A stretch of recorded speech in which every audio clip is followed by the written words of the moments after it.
Tonight, we step away from the noise of the world and into the quietness of the Buddha's wisdom. These aren't teachings that demand anything from you.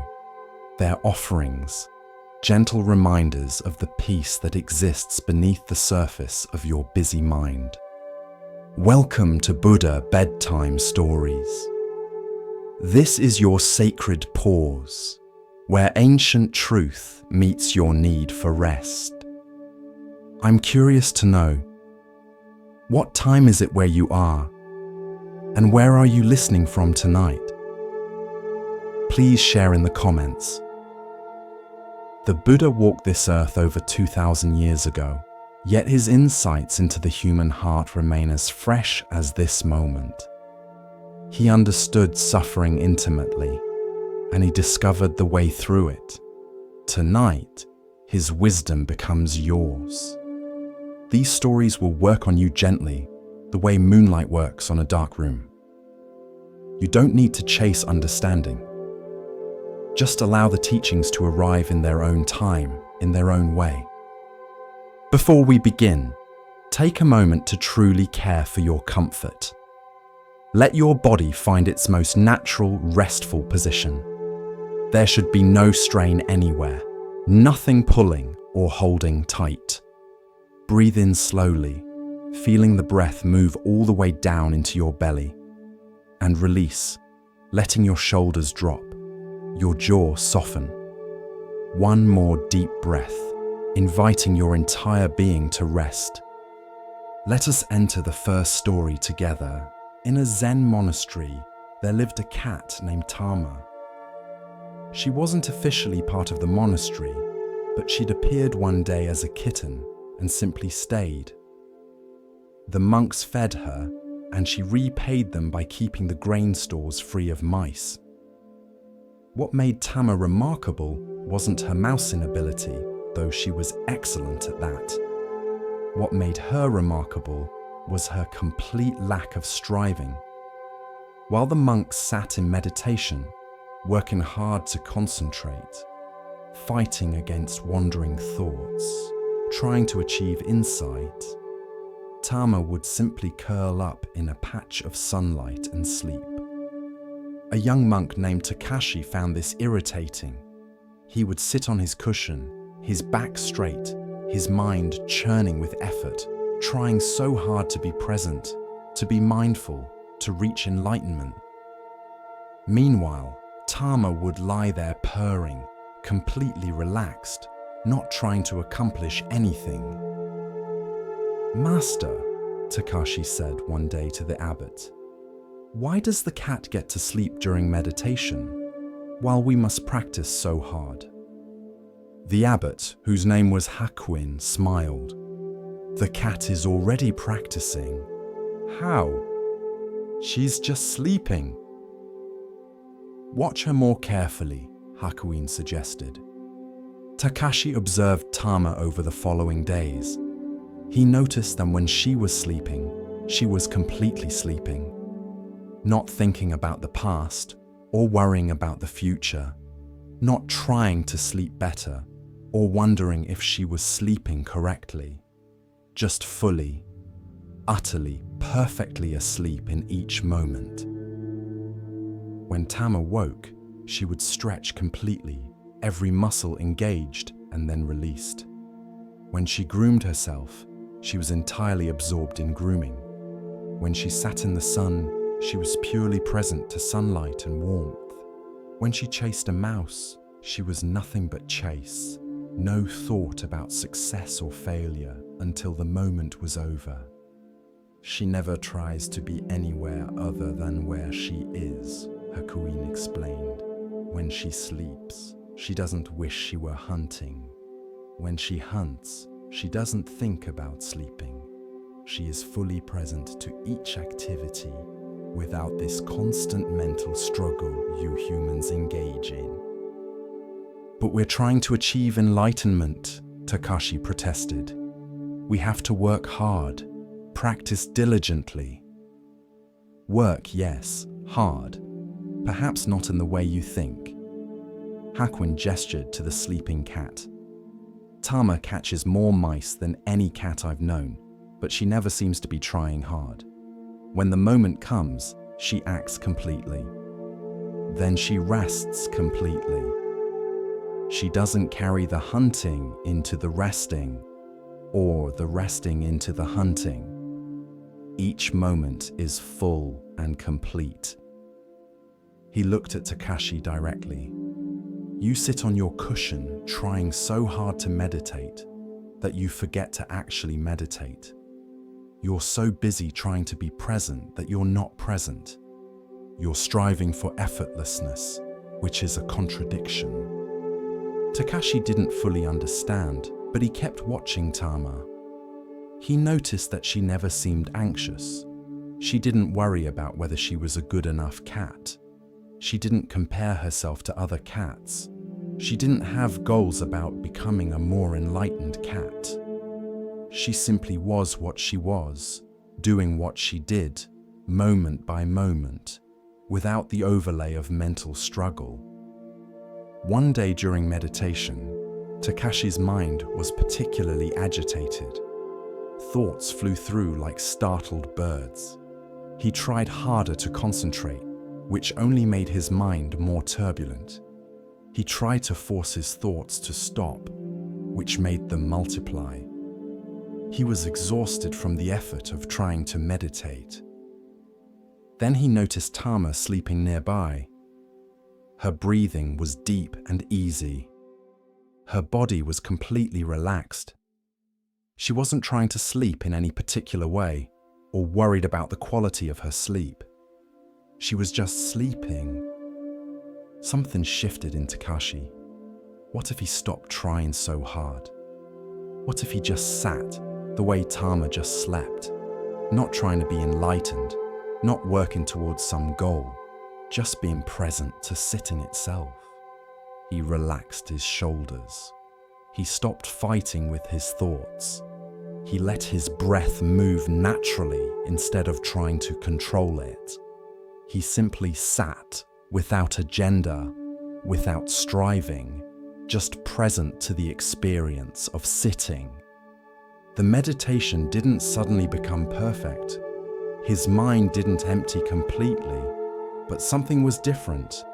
There was ease instead of struggle, presence instead of performance, just sitting like Tama was just sleeping.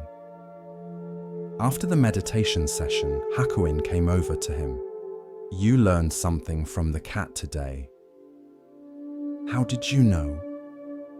I could see it. You stopped trying to meditate and simply meditated. This is the cat's teaching. But Master, Takashi asked, genuinely confused. If we don't try, how do we improve? How do we make progress? Hakuin looked at Tama, who was now washing her face with complete attention. Does the cat try to improve at being a cat? Does she have a goal of becoming a more advanced cat someday? Number, she simply cats, fully and completely. And in that complete engagement without self-conscious striving, she is perfect at being cat. He turned back to Takashi. When you sit with full presence but without striving, you are perfect at sitting. Not perfect in some idealized sense, but perfect in that you are completely doing what you're doing. That's all practice requires. Complete presence. The improvements take care of themselves when you stop trying to force them. Over the months that followed, Takashi began to practice what he called cat meditation. Instead of trying hard, he would simply be present, the way Tama was present.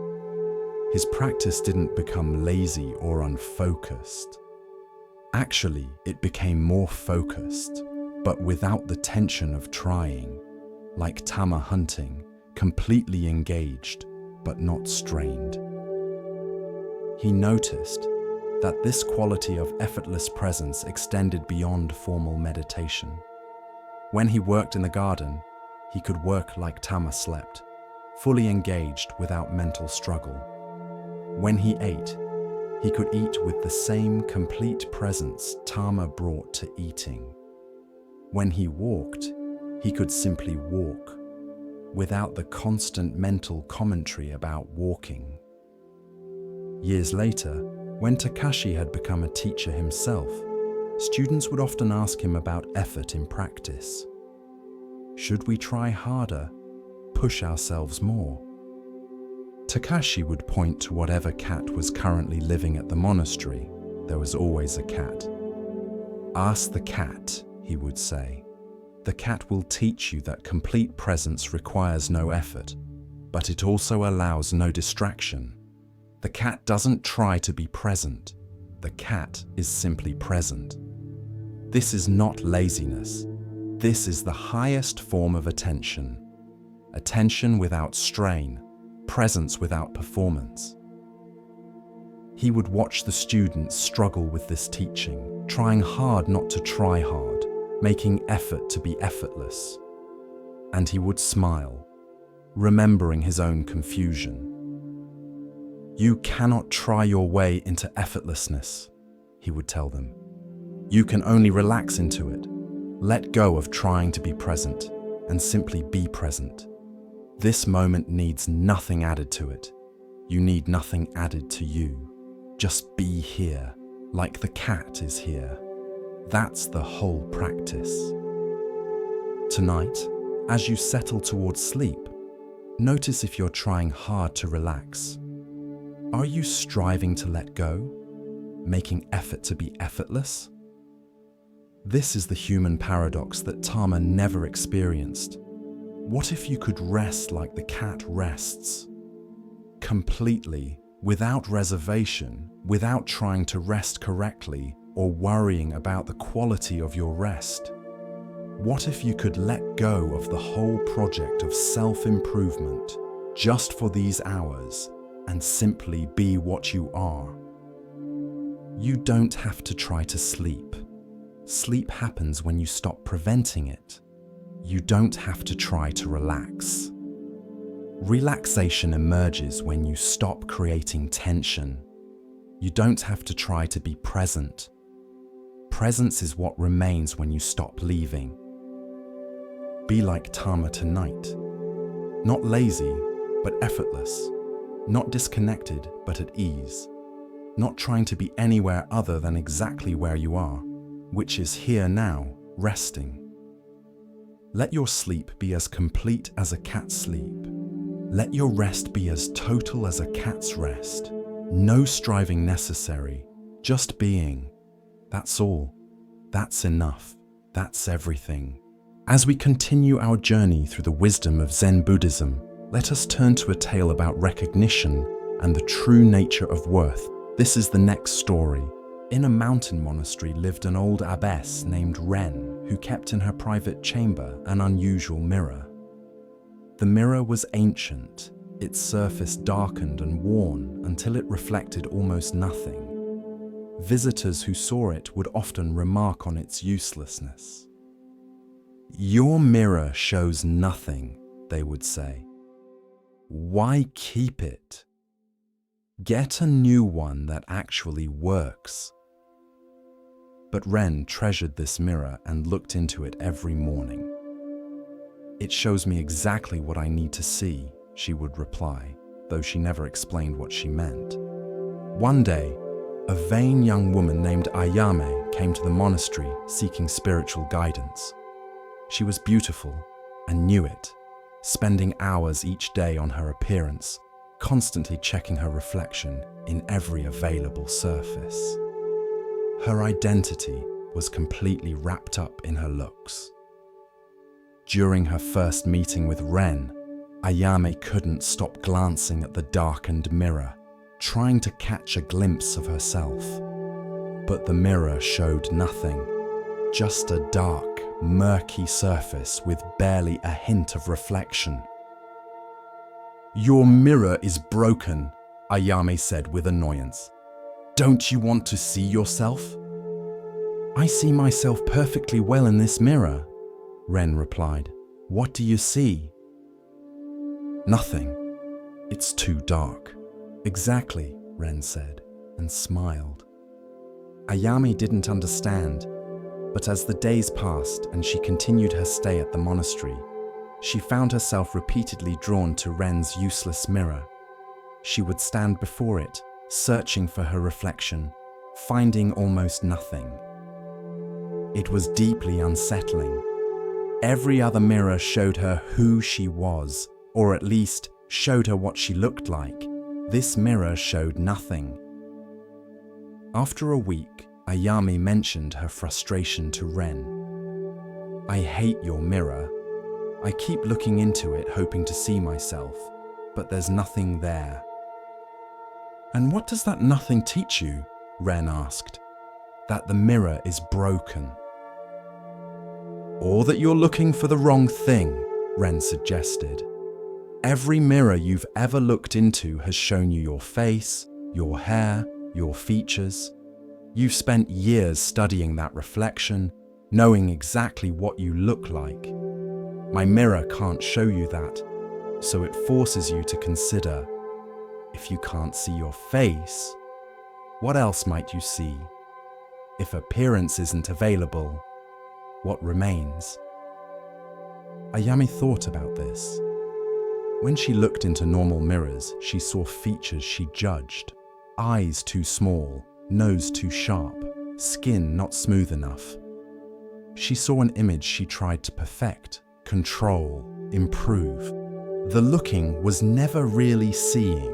It was evaluating, criticizing, trying to manage how others would perceive her.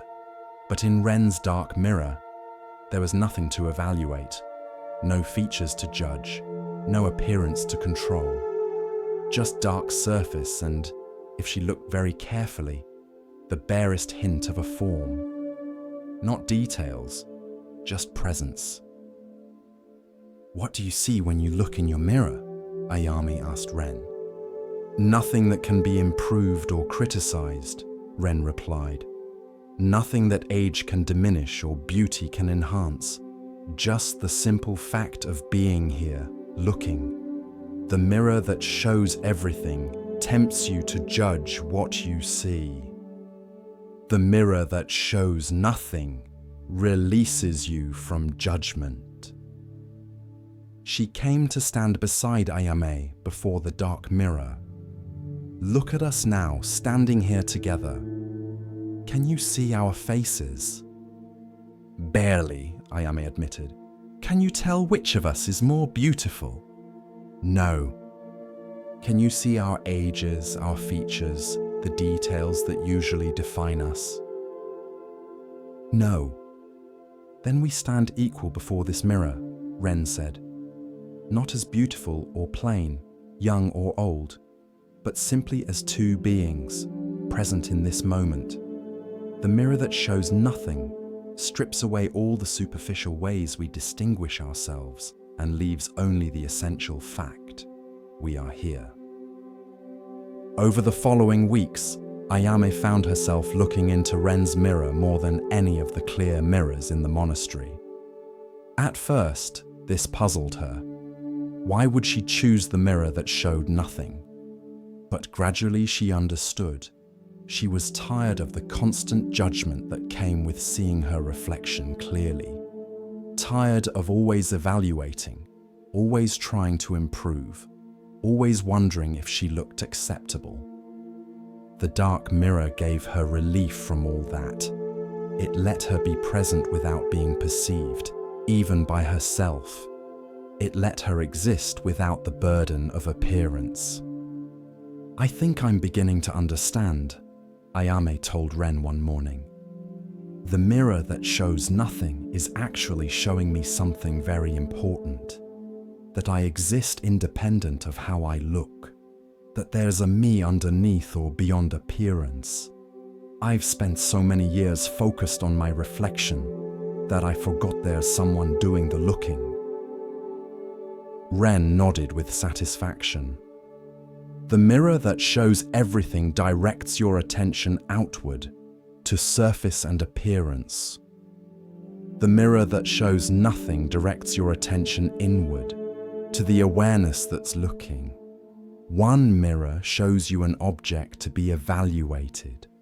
The other mirror reveals you as a subject who is aware. She touched the darkened surface gently. Most people think a mirror's value is in how clearly it reflects. But sometimes a mirror's greatest value is in what it doesn't show. The absence of reflection can teach what the presence of reflection never could. Ayame stayed at the monastery for 6 months, and during that time, her relationship with mirrors changed completely. She no longer felt compelled to check her reflection constantly. When she did look in clear mirrors, she no longer saw an image to be judged, but simply a face, no more or less significant than any other face. "Your dark mirror freed me," she told Ren when she prepared to leave. "I thought I needed to see myself clearly to know who I was, but actually, seeing myself clearly kept me trapped in appearance, in judgment, in the endless work of managing how I looked. Your mirror that showed nothing helped me discover the me that exists beyond appearance."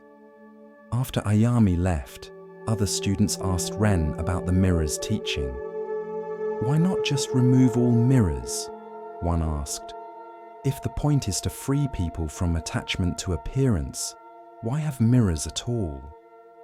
"Because running from mirrors is still being controlled by them," Ren explained. "The person who avoids all mirrors is as attached to appearance as the person who constantly looks. They're just attached to not looking rather than to looking. The dark mirror teaches something different. It teaches how to look without judgment, how to be aware of appearance without being enslaved by it."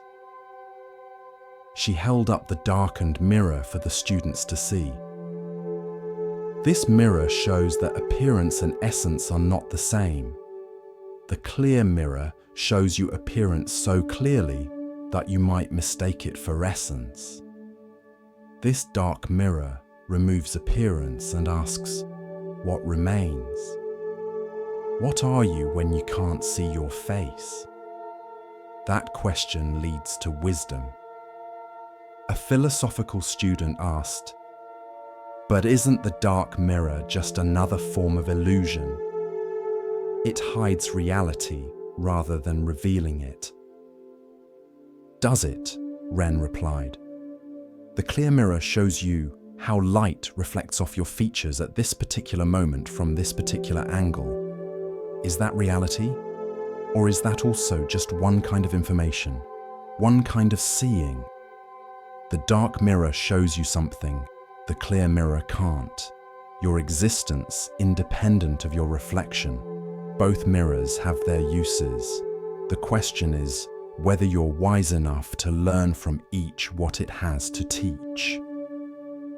Years later, when Ren was dying, she gave the darkened mirror to her successor with specific instructions.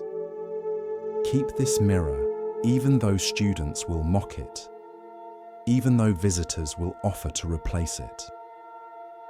This mirror teaches what cannot be taught in words, that sometimes absence reveals more than presence, that sometimes nothing shows more than everything, that sometimes the greatest wisdom comes from what we cannot see rather than from what we can." Tonight, as you rest, you might imagine looking into a mirror that shows nothing, not because the mirror is broken, but because it's teaching you something that clear mirrors never could. Without your reflection to evaluate and judge, what remains? Without your appearance to manage and improve, who are you? The mirror that shows nothing is inviting you to meet yourself beyond surface, beyond image, beyond all the ways you've learned to see yourself through others' eyes. In the dark mirror, there's just presence, just awareness, just the simple fact of being here without needing to look any particular way. Rest now in the dark mirror's teaching. Let yourself be unseen, unreflected, undefined by appearance. Let yourself exist in the space beyond image, where judgment can't reach, where evaluation has no meaning, where you simply are without needing to be any particular way. The mirror shows nothing, and in that nothing, everything essential is revealed. Sleep in that revelation tonight.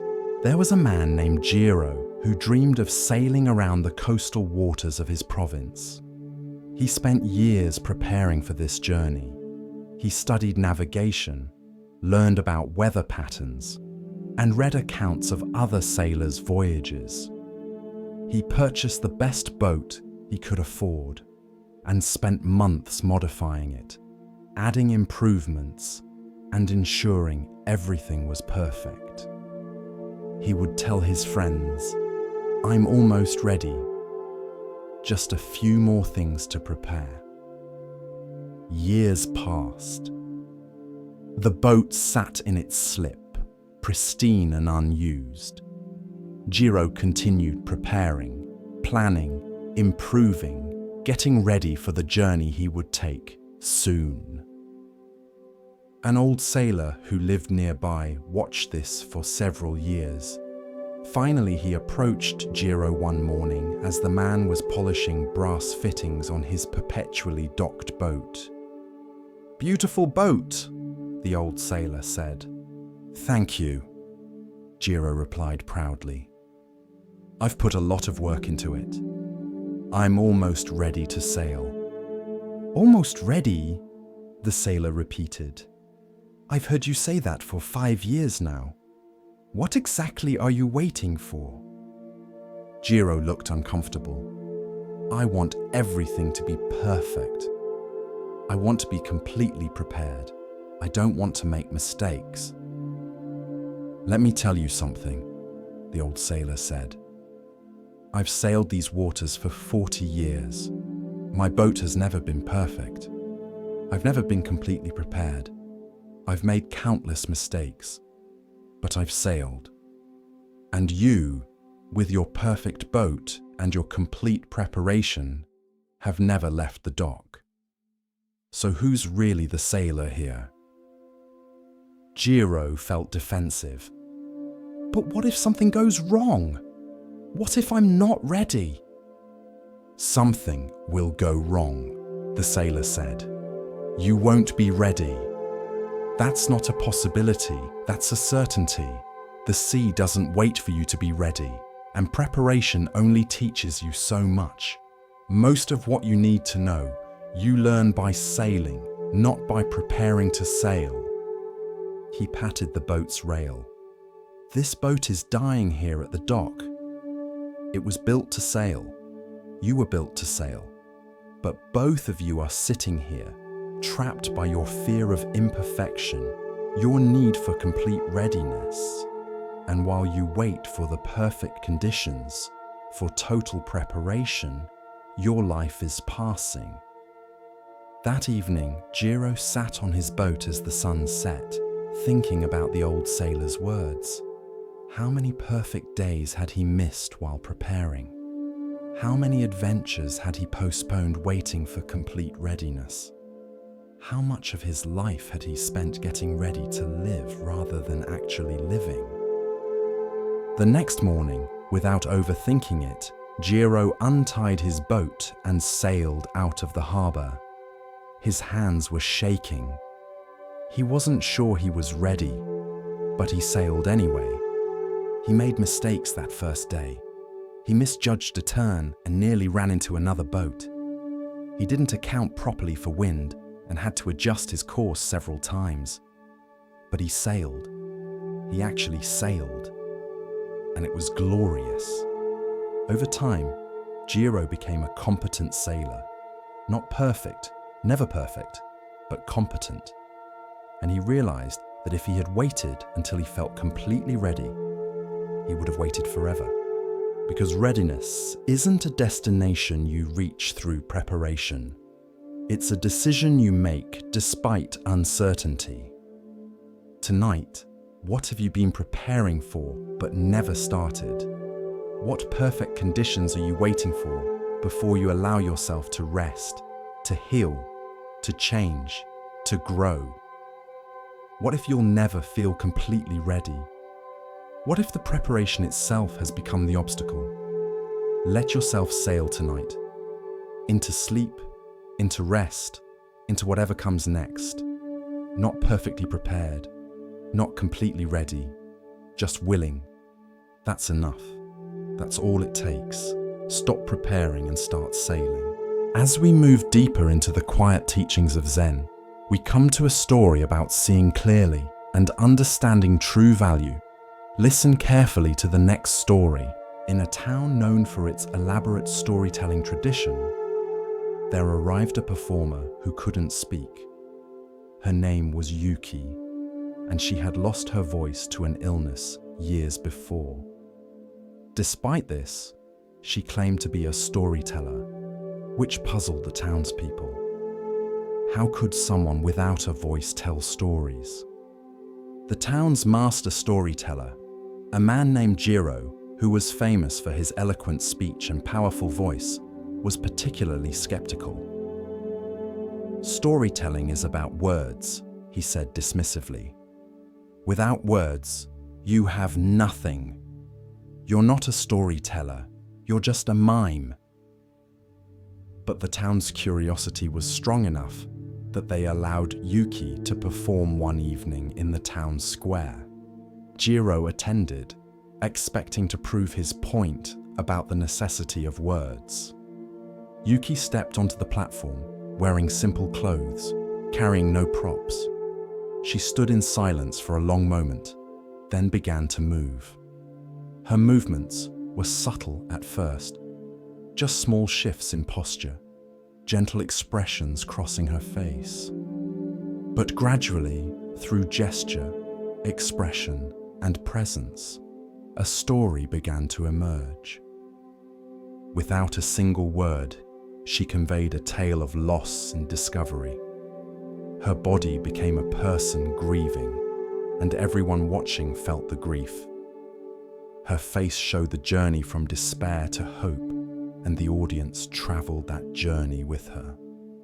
Her hands painted images in the air that everyone could see, even though nothing visible was there. The story lasted perhaps 20 minutes.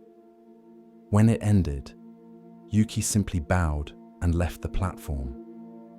The audience sat in stunned silence, many with tears running down their faces. Jiro, the master storyteller, was shaken. He had told thousands of stories in his career, using all his skill with words, all his vocal techniques. But he had never moved an audience the way Yuki just had, without saying anything at all. He approached her later. "I don't understand. How did you do that? Without words, how did you communicate so much?" Yuki took out a small board she used for writing and wrote, "Words point to truth, but words are not truth itself. I cannot use words, so I must speak the truth directly. My presence must communicate what my voice cannot." Jiro read this and sat down heavily. "I've spent my whole life mastering words. And you just showed me that words might be the least important part of storytelling." Yuki wrote again, "Words are useful, but presence is essential. You can have perfect words with no presence, and people feel nothing. You can have no words but complete presence, and people feel everything. I didn't choose to lose my voice, but losing it taught me that what I thought was essential actually wasn't." Over the following days, Jiro spent time with Yuki, learning her way of storytelling. She showed him how much could be communicated through posture, through the quality of attention, through authentic presence. She demonstrated that silence could say more than speech, that stillness could convey more than elaborate gestures. When you use words, she wrote, you risk people hearing the words but missing the truth behind them. They get caught in analyzing what you said, agreeing or disagreeing with your choice of words. But when you communicate through presence, there are no words to argue with. People feel the truth directly. Jiro began incorporating this into his own storytelling. He still used words, but he paid more attention to presence, to silence, to the communication that happened beyond language. His storytelling deepened, became more powerful. People said something had changed, though they couldn't quite name what. One day, a young person who couldn't speak came to the town, devastated by the belief that they could never communicate effectively. Jiro brought them to meet Yuki. You think your inability to speak is a limitation, he told the young person, but this woman has shown me it's also an opportunity. An opportunity to develop forms of communication that go deeper than words, to learn to be so present that your mere being conveys what others need elaborate sentences to express. Yuki performed for the young person and afterward wrote, I grieved my lost voice for years. I thought I had lost the essential tool for human connection, but I was wrong. Presence is the essential tool. Voice is just one way among many to express presence. You haven't lost the ability to communicate. You've been allowed to master a form of communication that speaking people often neglect. Tonight, let yourself communicate without words. Let your presence speak. In the silence of rest, convey to yourself and to the universe whatever needs to be said, without saying anything at all. Words are useful, but they're not essential. Presence is essential, and your presence right now, silent and still, communicates everything that needs to be communicated. You don't need to say anything. You don't need to explain or describe or articulate. Just be here, fully present, and let that presence be the story that's being told tonight. There was a poet named Ren who had written beautiful poems for many years. His words flowed easily, and people treasured his work. But one season, the words stopped coming. Ren would sit before blank paper, brush ready, ink prepared, and nothing would emerge. Day after day, week after week, the page remained empty. He tried everything. He read other poets' work, hoping for inspiration. He visited beautiful places, seeking images to capture. He forced himself to write, producing words that felt dead and hollow. Nothing worked. The emptiness persisted. Ren fell into despair. He believed he had lost his gift, that whatever spring of poetry had lived within him had dried up. He was no longer a poet, just someone sitting before blank pages, producing nothing. A Zen monk named Sengai heard of Ren's struggle and came to visit. He found the poet sitting in his study, surrounded by blank papers, looking defeated. "I can't write," Ren said. "The words are gone. I'm empty."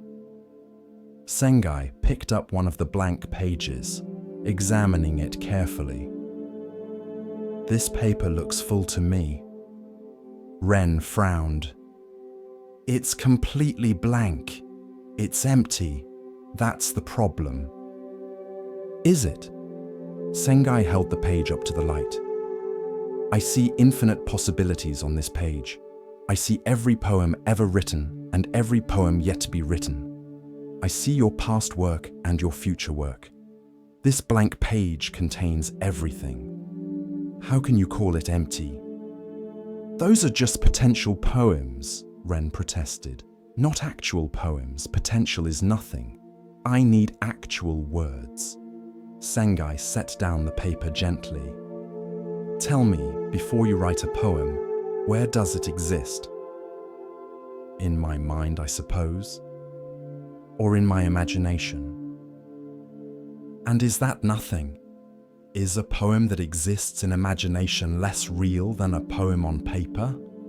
Or is it just a different form of the same thing? Ren started to answer, then stopped. He wasn't sure. The blank page is not the absence of poetry, Sengai continued. It's poetry in its unmanifested form, the silence before the song, the stillness before the dance. You're calling it empty because you can't see it yet. But perhaps it's more full than any written page, because it contains all possibilities rather than one actuality. He moved to the window, looking out at Ren's garden. In winter, your garden looks dead. Empty. But is it? Or is spring simply waiting, gathering itself, preparing? You wouldn't curse the winter garden for not being summer. You trust that the emptiness is part of the cycle. Why can't you trust that your blank pages are also part of the cycle? Over the following days, Ren sat with this teaching. Instead of fighting the blankness, trying to force it to become fullness, he simply sat with it. He looked at blank pages not as failures, but as potential. He experienced his internal emptiness not as loss, but as space. And slowly, something shifted. The emptiness began to feel different. Not empty, but full of possibility. Not lacking, but pregnant with what might emerge. He stopped trying to write and simply sat with a blank page, befriending it, accepting it. One morning, without force or effort, words came. Not many, just a few lines, but they felt true in a way his forced writing hadn't. They emerged from the emptiness rather than being imposed upon it. The blank page had given birth naturally, rather than being violated by his demand. Ren's poetry changed after this period. It had more space in it, more silence between words. Critics said it had deepened, become more profound. Ren knew it was because he had learned to value emptiness as much as fullness, to see the blank page not as an enemy, but as a teacher. When young poets came to him struggling with their own blank pages, their own dry periods, Ren would tell them, "Don't curse the emptiness. Don't fight the blank page." Emptiness is not the absence of poetry. It's poetry gathering itself. It's the fullness before it manifests. Trust it. Sit with it. Let it fill you in ways that words never could. The blank page is not nothing. It's everything waiting. Tonight, let yourself be blank. Let your mind be the empty page, not filled with thoughts and plans and worries. Don't see this emptiness as a lack. See it as fullness waiting, as possibility gathering, as the silence before the song. You don't need to fill every moment with content. The empty moments are just as important, just as full in their own way. Rest in emptiness. It's not nothing. It's everything you need, waiting to emerge when the time is right. With each step on the Zen path, a new lesson unfolds. Now we turn to a story about recognition, of self, of others, and of what truly matters. Listen carefully to the next story. In an ancient temple, there lived a cat named Tama, who seemed to do nothing but sleep in the sun. While monks meditated, Tama napped. While monks worked, Tama lounged. While monks studied, Tama groomed herself lazily. To visitors, the cat appeared to be a freeloader, enjoying the temple's hospitality while contributing nothing. A new abbot arrived at the temple, a young man named Ryokan, who believed in efficiency and purpose. He was troubled by the cat's apparent uselessness. "That cat does nothing," he complained to the senior monks. "She just sleeps and eats," Why do we keep her?" The senior monks smiled but said nothing. They had learned long ago that Tama's purpose wasn't obvious to everyone immediately. Ryokan decided the cat had to earn her keep. He began assigning her duties: chase mice in the storage rooms, patrol the gardens for pests, anything productive. But Tama ignored these assignments. She continued her routine of sleeping in sunny spots, occasionally stretching, maintaining her serene presence. Frustrated, Ryokan announced his intention to find the cat a new home. "We cannot justify feeding an animal that serves no purpose." That very night, as if to prove his point, mice invaded the temple's grain storage. Ryokan rushed to wake the cat, to put her to work catching these pests. But he couldn't find her. She wasn't in any of her usual sleeping spots. Then he heard it. A soft, steady purring coming from the storage room. He opened the door and found Tama sitting perfectly still in the center of the room. She wasn't chasing mice. She wasn't even moving. She was just sitting, present, alert, purring quietly. And there were no mice in the room. Ryokan could hear them in the walls, could hear them trying to enter, but none crossed the threshold where Tama sat. Her mere presence, her calm watchfulness, was keeping them at bay. She didn't need to chase them. She didn't need to kill them. She just needed to be there. Ryokan watched for over an hour. Tama never moved, never broke her meditation. She was like a guardian statue, her presence creating a boundary that mice instinctively wouldn't cross. Finally, as dawn approached, she stood, stretched, and calmly walked out of the storage room, heading for her favorite sunny spot. The senior monks found Ryokan standing in wonder. "She does have a purpose," he said quietly. "Yes," one of the senior monks replied, "but not the purpose you imagined. You wanted her to chase and hunt. You wanted visible action, measurable productivity. But Tama's gift is presence. She protects through being, not through doing. The mice sense a predator and stay away. She doesn't have to work hard. She just has to be what she is." Another monk added, "We tried to train cats before Tama. Cats that were energetic hunters, always chasing, always catching. But they disturbed the temple's peace. They left dead mice everywhere. They were exhausting to live with. Tama protects quietly, peacefully, just by being present. Her seeming laziness is actually perfect efficiency." Ryokan bowed to the cat, who had settled into a patch of morning sun and was already falling asleep. "Forgive me, Tama. I judged your worth by my standards instead of understanding your actual purpose." From that day forward, Ryokan looked at everything in the temple differently. The old plum tree that no longer bore fruit, he had planned to cut down. But the monks showed him how its branches were perfect for birds to nest in, how its shade cooled the meditation hall on summer days, how its twisted trunk was beautiful in a way that useful, productive trees never were. Its purpose wasn't production. Its purpose was beauty and shelter.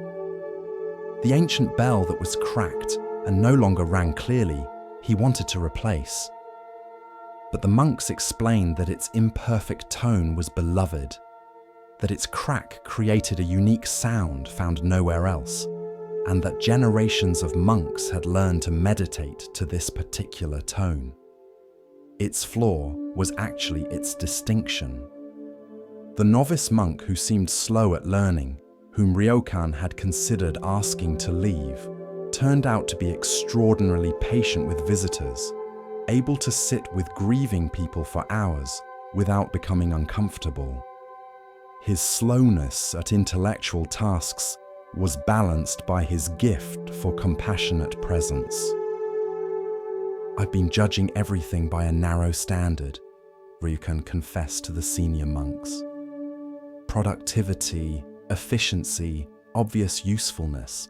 But the temple isn't a business, it's an ecosystem. Everything has its place, its purpose, even if that purpose isn't immediately obvious or doesn't fit conventional measures of value." He spent hours watching Tama, learning from her. She seemed to do nothing, yet her presence maintained order. She appeared lazy, yet she was perfectly alert when needed. She looked like a burden, yet she contributed essential value.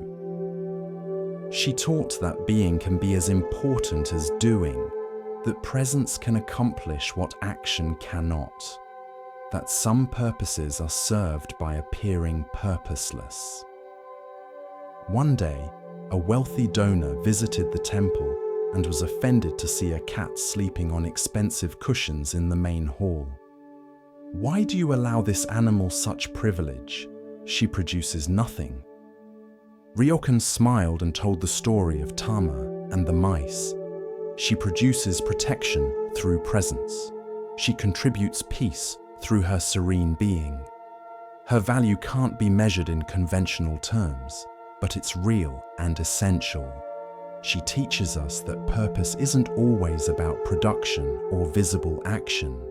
Sometimes purpose is about simply being what you are, fully and completely in the right place." The donor looked skeptical, so Ryokan continued, "You're a wealthy merchant. You measure value in terms of production, profit, and tangible results, but not everything valuable can be measured that way. How do you measure the worth of beauty, of peace, of a presence that prevents problems rather than solving them? Tama's purpose is subtle but essential. Without her, we would have chaos. With her, we have order. That she achieves this through napping rather than through frantic activity doesn't diminish her contribution." Years passed, and eventually Tama grew old and died. The monks gave her a funeral with full honors, acknowledging her years of service. They tried to find another cat to serve her function, but none could quite match her particular gift. Some cats were too aggressive, chasing everything and disturbing the peace. Others were too passive, failing to maintain the protective presence that Tama had embodied. Finally, they found a cat with Tama's quality, a calm, serene presence that protected through being rather than doing. This cat they named Tama II, and she took up residence in the sunny spots her predecessor had loved, continuing the tradition of purposeful purposelessness. Ryokan, now an old man himself, would often sit with the new Tama and remember the lessons the original had taught him. "Every being has its place in the whole," he would tell young monks, "but that place might not look like what we expect." Purpose isn't always about obvious productivity. Sometimes it's about being present, being yourself, contributing in ways that aren't measurable but are nonetheless essential. He would point to the sleeping cat. Tama teaches us not to judge too quickly, not to assess worth by narrow standards, not to dismiss what we don't immediately understand. She teaches us that the temple, like all of life, is an ecosystem where even the apparently useless serves a purpose, where presence matters as much as action, where being is as valuable as doing. Tonight, as you rest, you might consider your own purpose. Perhaps you've been judging yourself by standards that don't fit what you actually are. Perhaps you've been trying to be productive in ways that go against your nature. Perhaps you've been dismissing your own value because it doesn't fit conventional measures. What if your purpose, like Tama's, is partly about presence, about being what you are, where you are, contributing value that isn't always visible or measurable? What if your times of rest, of apparent inactivity, of just being present, are actually serving important purposes that busy productivity never could? You don't have to chase and hunt and constantly produce to have worth. Sometimes protection comes through peaceful presence. Sometimes order is maintained through calm being. Sometimes the most valuable thing you can do is rest completely, be present fully, and trust that your very existence contributes to the whole in ways you may never fully understand. Sleep now like Tama, knowing that even in sleeping, you serve a purpose. In the capital city lived a tea master named Soho, who had spent 50 years perfecting the art of the tea ceremony. His movements were flawless, his timing exact, his aesthetic sense refined beyond what most people could achieve in several lifetimes. Every detail of his ceremonies was considered and precise. The angle of the bowl, the temperature of the water, the moment to pass the tea, the positioning of each implement. Soho's ceremonies were legendary. People would wait years for an invitation to attend. Wealthy patrons offered fortunes to have Soho perform ceremonies for their guests. Other tea masters studied his techniques, trying to replicate his perfection. But Soho himself had grown troubled. Despite his technical mastery, despite the acclaim, he felt his ceremonies had become performances rather than genuine expressions of tea mind. He was so focused on executing each movement perfectly that he had lost connection to the spirit beneath the movements. His ceremonies were flawless, but somehow empty. On his 70th birthday, Soho decided to retire from public ceremonies. He would perform one final tea ceremony, a farewell to his long career, and then step away to live simply in a small temple. He prepared meticulously for this final ceremony.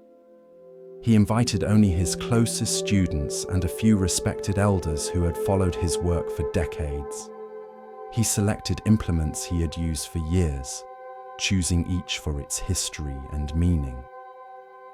He practiced the movements daily in the weeks leading up to the ceremony, ensuring everything would be perfect.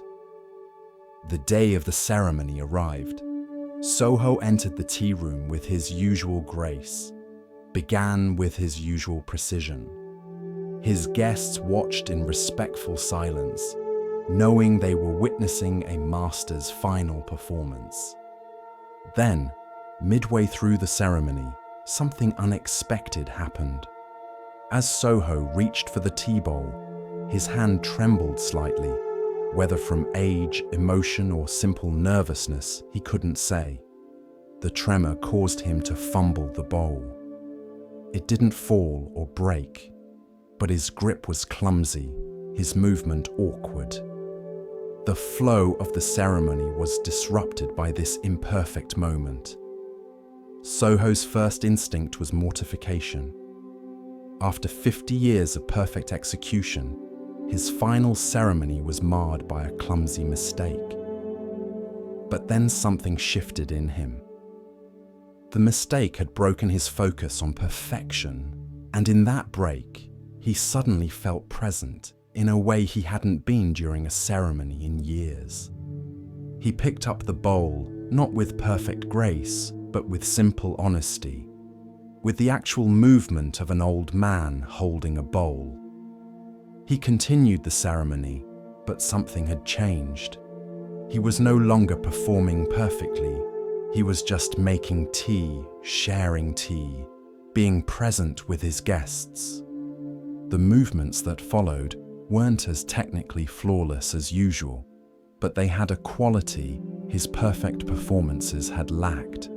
They were real. They were Soho actually being here, making tea, connecting with his guests, rather than Soho executing a perfect reproduction of the tea master role. When the ceremony ended, there was a long silence. Then one of the elder guests spoke.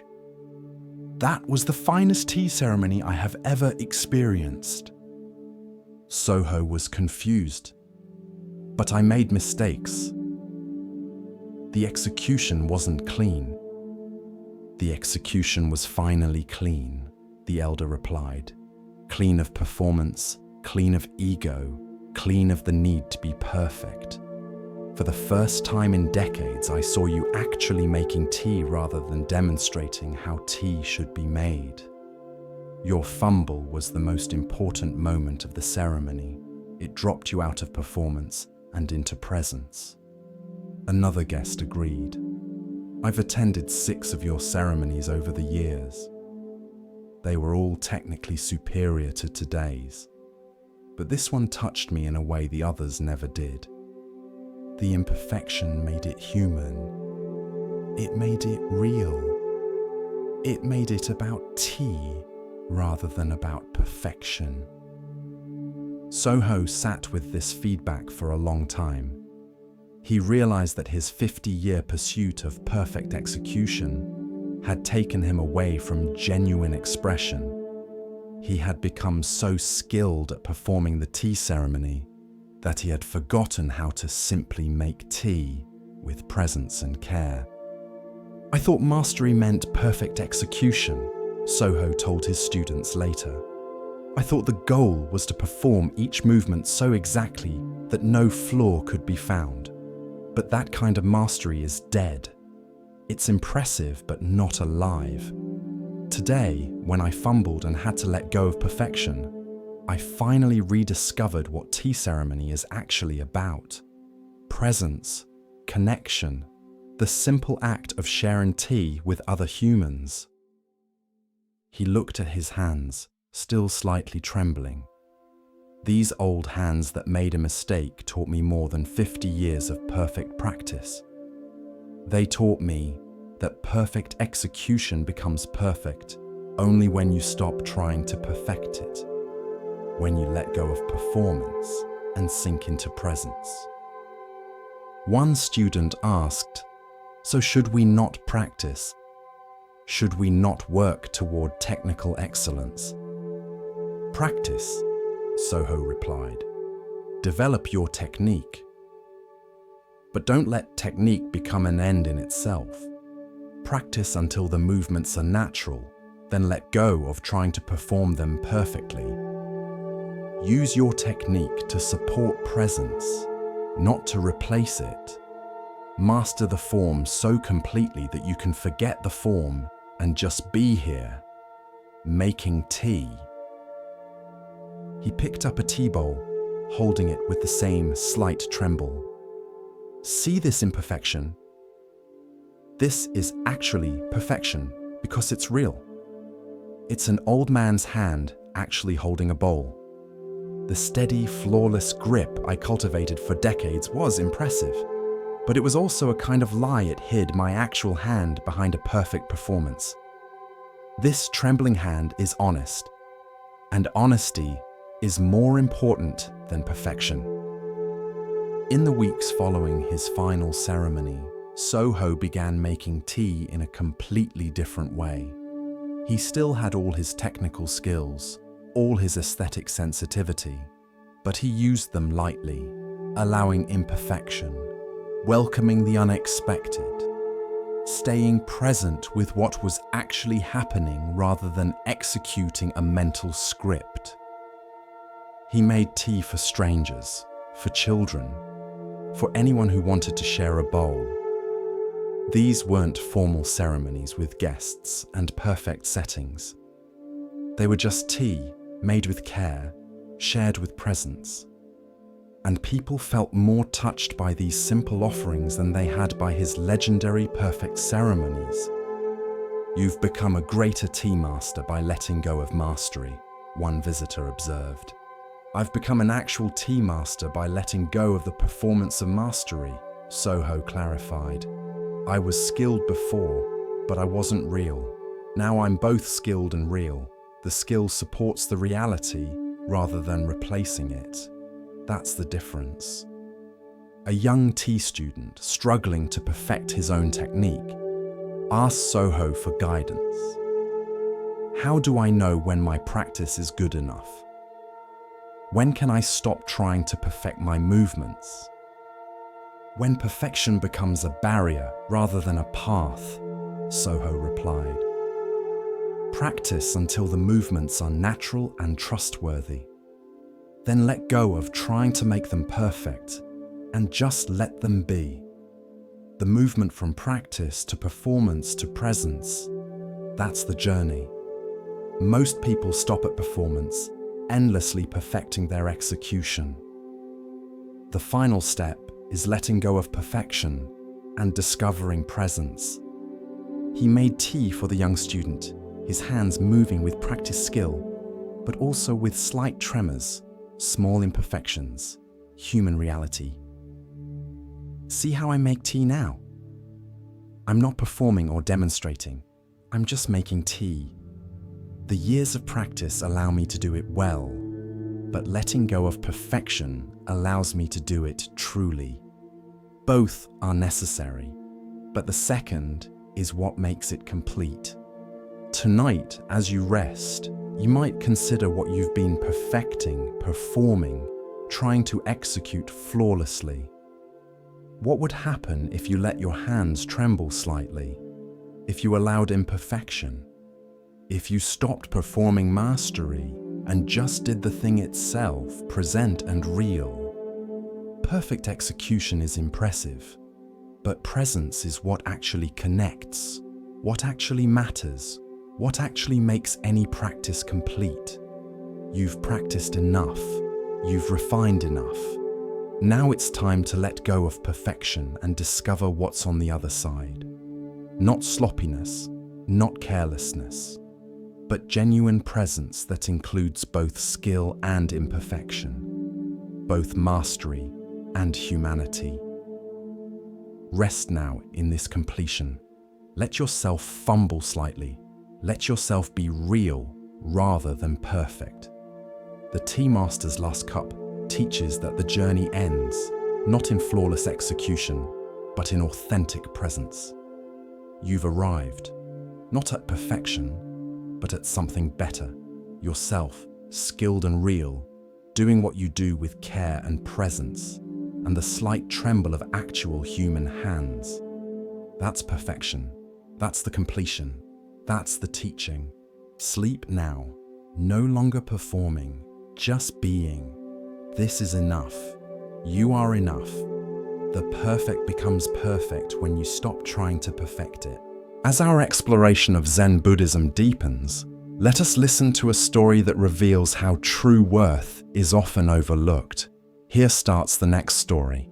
In a village rebuilding after a great earthquake, there was a master mason named Takeo who was known throughout the region for building walls that followed precise specifications.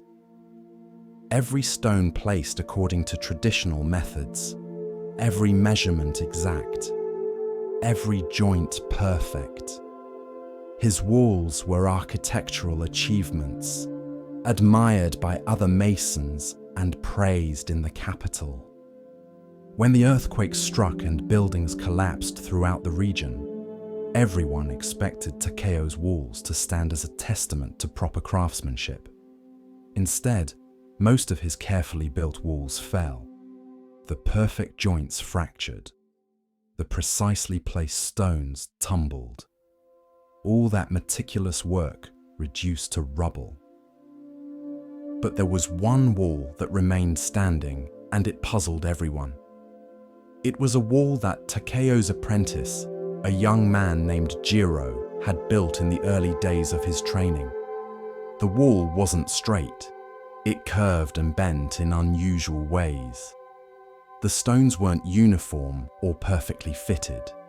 By every standard of proper masonry, the wall was wrong. Takeo had been embarrassed by it, had planned to tear it down and rebuild it properly. but had never gotten around to it. Now that the crooked, imperfect wall stood while all of Takeo's masterpieces lay in ruins. After the earthquake, people would visit that wall, marveling at how something so improperly built had survived when everything correct had fallen. Takeo was humbled and confused. He went to examine the crooked wall carefully, trying to understand what accidental wisdom it contained. What he discovered challenged everything he thought he knew about his craft. The wall's curves and bends, which he had seen as flaws, had actually allowed it to flex during the earthquake, rather than rigidly resisting the force. The imperfect joints had given the structure some ability to shift without completely fracturing.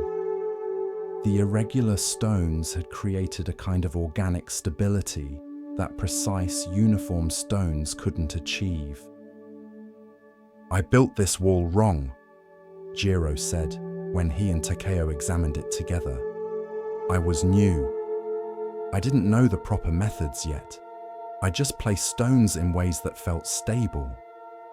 "You built it intuitively," Takeo replied slowly, "while I built with rigid adherence to rules. Your intuition understood something about forces and flexibility that the traditional methods don't account for. The rules made sense for normal conditions, but they weren't designed for extreme stress. Your ignorance of the rules allowed you to respond to the actual needs of the situation." An engineer from the capital came to study the surviving wall. He measured its curves, examined its composition, and tried to understand its principles. "This wall shouldn't have stood," he said finally. "By every calculation, every principle of proper construction, it should have fallen. But clearly, our principles are incomplete.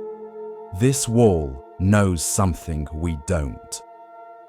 Takeo spent months studying not just Jiro's wall, but other structures that had survived.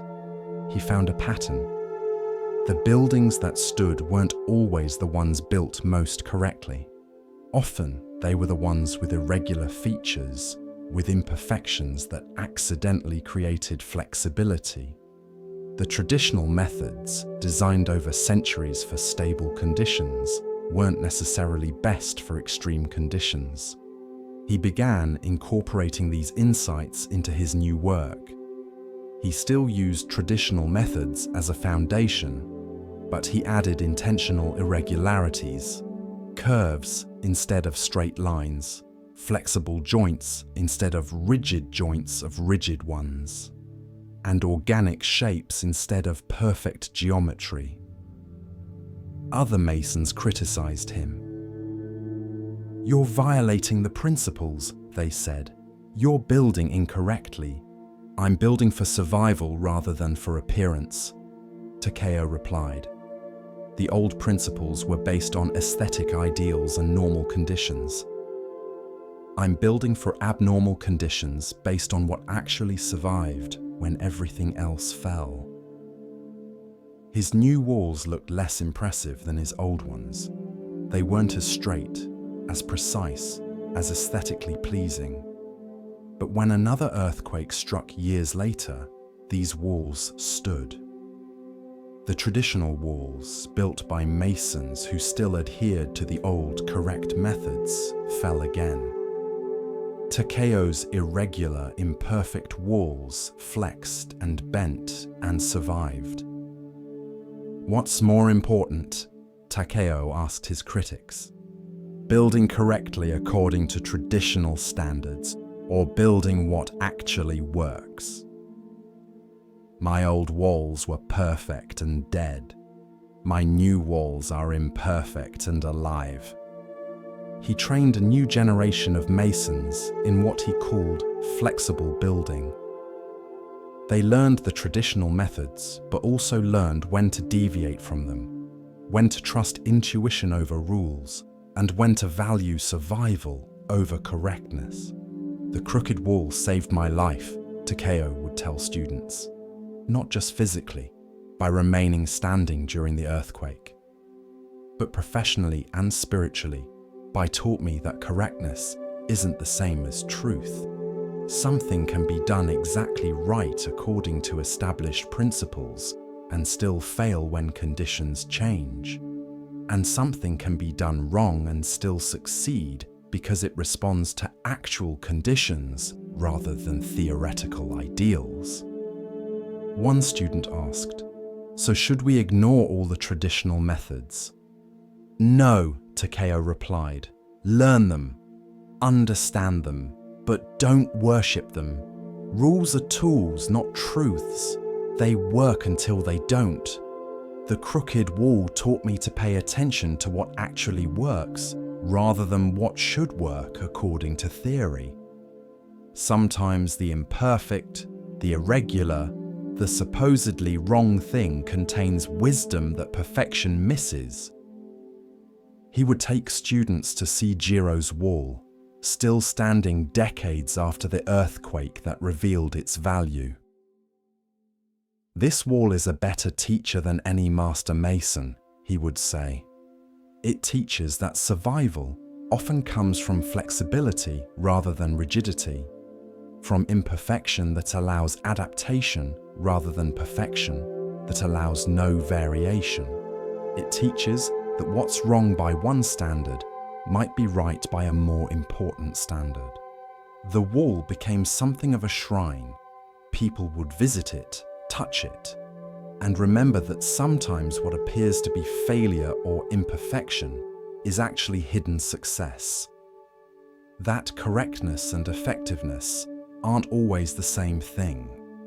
That rules have limits, and intuition has wisdom. Tonight, as you rest, you might consider the crooked walls in your life, the things you've done imperfectly, irregularly, against the rules or proper methods. Perhaps these apparent flaws are actually what allowed you to survive when others who did everything correctly fell apart. Perhaps your imperfections are flexibilities that rigid perfection lacks. You don't have to do everything correctly. You don't have to follow every rule or meet every standard. Sometimes the crooked wall stands when the straight wall falls. Sometimes your irregular, imperfect, supposedly wrong way of doing things is actually what works best for the conditions you're actually in, rather than the ideal conditions that rules assume. Rest now in acceptance of your crooked walls. They may not look perfect. They may not meet conventional standards, but they've kept you standing when straight walls would have crumbled. Your imperfections aren't failures. They're flexible, and flexibility is what allows survival when everything rigid breaks. The crooked wall knows this. Now you know it too. In a city famous for its artists, there was a renowned sculptor named Kaori who had created magnificent works for temples, palaces, and public squares throughout the land. She was known for her perfectionism, her unwillingness to declare any work complete until every detail was exactly right. At age 60, Kaori received a commission that she knew would be her masterpiece, a memorial sculpture for the city's founder. She had complete artistic freedom and unlimited time. This would be her legacy, the work by which all her other work would be judged. She began with intense focus, creating preliminary sketches, building models, and selecting the perfect stone. The first year was spent in planning. The second year is spent roughing out the basic form. By the third year, the sculpture was recognizably taking shape as a figure of dignity and strength, capturing something essential about leadership and vision. But as the sculpture neared completion, something strange happened. Kaori couldn't finish it. Every time she thought she was done, she would see another adjustment to make, another detail to refine. Another element that wasn't quite right. The nose could be more precise. The hands could be more expressive. The drapery could flow more naturally. Years passed. The sculpture stood in her studio, nearly complete, but never quite complete enough. City officials would visit, would ask when they might see the finished work, and Kaori would assure them it was almost ready, just a few more refinements needed. 10 years after beginning the project, Kaori was still working on the same sculpture. It had gone through countless iterations. Areas she had refined years earlier, she would redo, claiming her skills had improved, and she could do better now. The sculpture had become an obsession, a project that consumed her life but never reached completion. A young sculptor named Isamu, who admired Kaori's earlier work, came to apprentice with her. He expected to learn from watching a master complete her masterpiece. Instead, he found an old woman trapped in endless refinement, unable to stop working on a sculpture that had been nearly done for years. "Why don't you declare it finished?" Isamu finally asked, after watching Kaori rework the same hand for the third time since he arrived. "Because it's not perfect yet," Kaori replied. "I can see the ideal form in my mind. This stone version still falls short. I need to keep working until the stone matches the vision." "But will it ever match?" Isamu asked gently. "Will the real sculpture ever match the perfect one in your imagination?" Kaori had no answer. She had never asked herself this question. She had always assumed that with enough work, enough refinement, enough time, she could make the physical sculpture match her mental ideal. A Zen teacher named Etsuko, who had known Kaori for decades, visited the studio. She looked at the nearly complete sculpture with a sad expression. "You're destroying it," Etsuko said. "I'm perfecting it," Kaori protested. "No, you're overworking it. The sculpture lost its life years ago when you couldn't stop refining it. Now it's becoming tight, over-controlled, anxious. I can see your perfectionism in every surface. The early spontaneity is gone, replaced by compulsive detail." She touched the sculpture gently. Completion doesn't mean achieving perfection. It means recognizing when continuing diminishes rather than improves. This sculpture was probably finished 5 years ago, but you couldn't see it because you were comparing it to an impossible ideal rather than accepting it as the real thing it actually was. Kaori wanted to argue, but she knew Etsuko was right. She looked at her sculpture with honest eyes for the first time in years. It was beautiful in parts, overworked in others.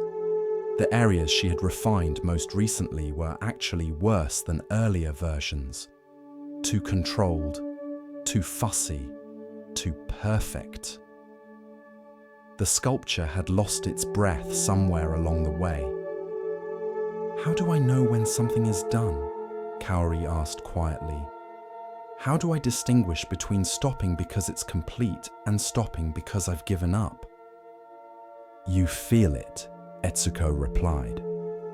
"True completion has a quality of rightness, even if the work isn't perfect. Giving up has a quality of defeat.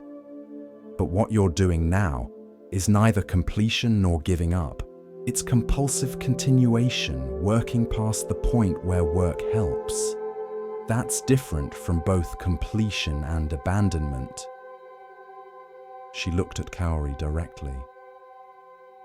The sculpture should have been installed in the city square years ago, where people would appreciate it. Instead, it's trapped in your studio, being endlessly refined toward an ideal it will never reach. You're preventing it from serving its purpose because you can't accept that it's good enough. That's not dedication to excellence. That's fear disguised as perfectionism. This truth landed hard. Kaori realized she had been afraid to finish the sculpture, afraid to have it judged, afraid it wouldn't live up to her reputation. As long as it remained unfinished in her studio, it remained perfect in potential. Once completed and installed, it would be real, subject to criticism, limited by its actual qualities rather than protected by its imagined ones. "I've been hiding," Kaori admitted, calling it refinement when actually it was avoidance. With Etsuko's help, Kaori looked at the sculpture one more time and made a decision. She declared it complete as it was, not perfect, but real. She stopped working on it and arranged for its installation. When the sculpture was finally revealed in the city square, public response was mixed. Some people loved it. Others thought it was good, but not as exceptional as they'd expected from a decade of work. Critics noted both its strengths and its weaknesses. It was not a perfect masterpiece. It was a good sculpture with both beautiful passages and overworked areas, a real work rather than an ideal one. And Kaori found unexpected peace in this. The sculpture was done, installed, serving its purpose. It wasn't perfect, but it was complete. It had moved from endless potential to limited actuality, and this movement was itself a kind of perfection. Not the perfection of flawless execution, but the perfection of genuine completion. "I spent 10 years trying to make it perfect," Kaori told Isamu, standing together, looking at the installed sculpture. "I should have spent 3 years making it good, and then accepted that good was enough. The extra 7 years didn't make it better, they just delayed it." Isamu asked, "But how will you know with your next work? How will you know when to stop?" "I'll try to recognize when I'm working from love versus working from fear," Kaori said. "When I'm working from love, I'm responding to the actual piece, helping it become itself. When I'm working from fear, I'm trying to make it match an impossible ideal, trying to protect myself from criticism or judgment. The work from fear doesn't improve the piece. It just makes it tighter, more controlled, more dead." She touched a rough area of the sculpture that she had always intended to smooth further. "See this? For years I planned to refine it, but now I see it gives texture, life, contrast. My perfectionism wanted to eliminate it, but actually it's one of the better parts. Sometimes what we think is incomplete is actually just real, and real includes roughness, includes elements that don't match the ideal." In her remaining years, Kaori created several more sculptures, and each one she completed more quickly than the last. She learned to recognize the moment when a work was done, not perfect, but complete. She learned that completion meant allowing the work to be what it actually was, rather than endlessly pushing it toward what it might ideally be. "My final work taught me that sometimes completion means stopping, not finishing," she told students.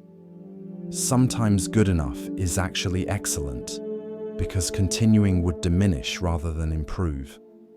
Sometimes the work is done when you can let it go, not when it's perfect." Tonight, as you rest, you might consider what in your life needs completion rather than more refinement.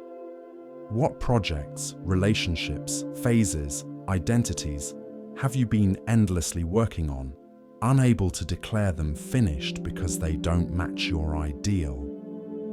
What would it mean to accept them as complete, as good enough, as done.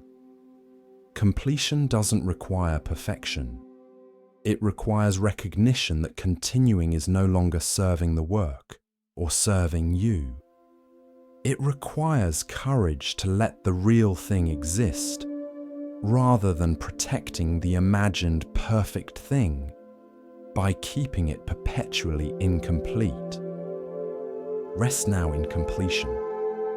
Let yourself be done with some things, not because they're perfect, but because they're finished. Let yourself stop refining and start living with what actually is, rather than what might ideally be. The sculptor's final work teaches that holding on too long destroys as surely as letting go too early. Learn to recognize the difference, and then, when it's time, let go.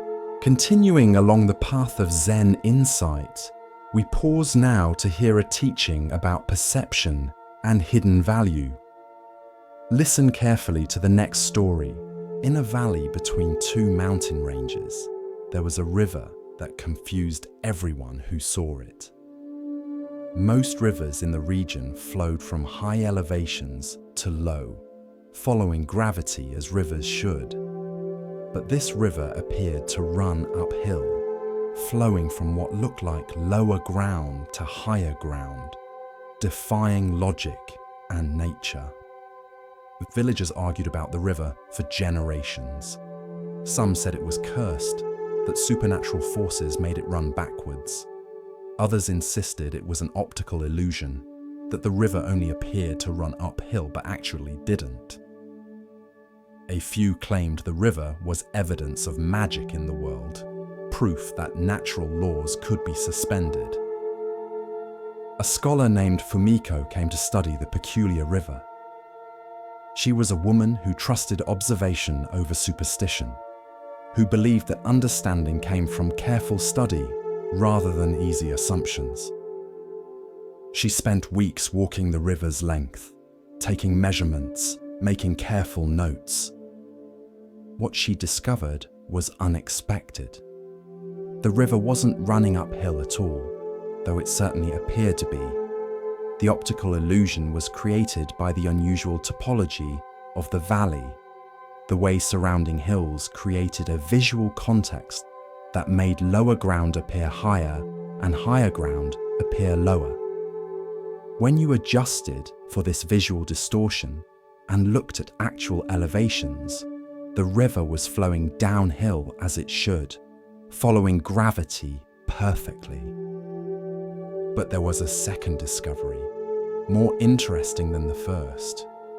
There was a short section where the river actually did flow uphill, pushed by an underground spring with such force that it created a brief reversal of normal flow before gravity took over again. This wasn't magic or curse, it was hydrology, underground pressure overcoming gravity temporarily, a natural phenomenon that looked miraculous only because people didn't understand the forces involved. Fumiko shared her findings with the villagers, explaining the optical illusion and the underground spring. Some villagers were relieved to have the mystery explained. Others were disappointed. They had preferred the magical explanation to the scientific one. But an old farmer named Gonji said something that made Fumiko reconsider what she thought she'd discovered. "The river teaches something important," Gonji said. "It teaches that things can look completely wrong while being completely right. That what appears to violate natural laws might just be responding to forces we don't understand yet." He pointed to his fields. "I plant crops that other farmers say won't grow in this soil. They say I'm working against nature, that I should plant what everyone plants. But I've learned that this soil has properties they don't understand. That what looks like wrong farming is actually right farming for these specific conditions." Fumiko thought about this. She had explained the river's apparent backwards flow, but Gonji was suggesting something deeper, that the river taught people to question their assumptions about what's natural, what's possible, what's right. The river looked wrong, but was responding perfectly to actual conditions, both the optical conditions that made flow appear backwards and the geological conditions that briefly pushed water uphill. You're saying the river teaches us to look deeper before judging? Fumiko asked. More than that, Gonji replied. It teaches us that backwards and forwards depend on what forces you're aware of. To someone who only knows gravity, water flowing uphill is impossible, wrong, against nature. But to someone who understands underground pressure, water flowing uphill is perfectly natural, a correct response to present forces. He gestured to the river. How many things in life look wrong because we're only seeing some of the forces involved? How many people are judged for going against the flow when they're actually responding to forces others can't see? Over the following months, Fumiko expanded her study. She began collecting stories of things that appeared to violate natural expectations, but actually didn't. They just responded to forces that weren't immediately obvious. A tree growing bent at a strange angle because of prevailing winds that had since died down. A flower blooming in winter because of an underground hot spring. A bird flying inland before storms because it sensed pressure changes humans couldn't detect. Each example taught the same lesson. What appears wrong might be responding perfectly to reality, while what appears right might be ignorant of important forces. A young mother came to Fumiko with a problem. My son won't follow the path I've set for him. He's going backwards from where he should go, against everything natural and right. How do I make him flow the right direction? Tell me about your son, Fumiko said. The mother described a boy who refused to take over the family business, who wanted instead to become a traveling musician. It's backwards, she insisted. Children should continue family work. That's the natural flow. He's going against nature. Or he's responding to forces you're not seeing, Fumiko suggested gently. Is he talented musically? Very, but that's not the point. Talent doesn't change duty. Doesn't it? Fumiko asked. The river appears to flow backwards because of forces beneath the surface. Perhaps your son is flowing in a direction that looks backwards to you, but is actually responding to forces inside him, talents, passions, purposes that you can't see or don't value. Just because his flow doesn't match your expectations doesn't mean it's wrong. She told the mother about the river, about how it appeared to defy nature, but actually followed it perfectly when all forces were considered. Your son might be like that river. What looks like backwards rebellion might be forward movement towards something he's meant to do. The question isn't whether he's flowing the way you expected, but whether he's flowing true to himself. This conversation troubled the mother, but she began to observe her son differently. She noticed how music seemed to flow from him naturally, how he came alive when playing, how his path, though different from hers, had its own rightness to it. Eventually, though it was difficult, she accepted that his backwards path might be his right path. Word spread about Fumiko's teachings about the backwards river. People began using it as a way to reconsider their own judgments. When someone's path looked wrong, they would ask, "Am I seeing all the forces involved? Or am I judging based on incomplete understanding?" A magistrate applied this thinking to a legal case. A man had broken a law, but when the magistrate investigated deeper, he found forces that explained the law-breaking in a way that changed the judgment entirely. The man wasn't defying order. He was responding to a greater order that the law itself hadn't anticipated. A teacher applied it to a student who learned differently from others.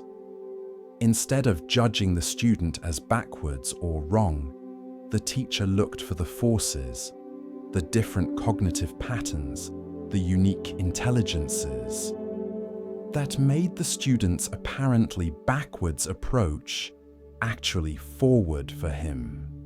Years later, Fumiko's study of the backwards river had become famous beyond the valley. She was invited to give lectures, to advise rulers, to teach scholars. But she always returned to the river itself, watching its apparently impossible flow, using it to remind herself that understanding requires humility, that what appears wrong might be right in ways she hasn't yet grasped. A visiting philosopher asked her, "But aren't some things actually wrong?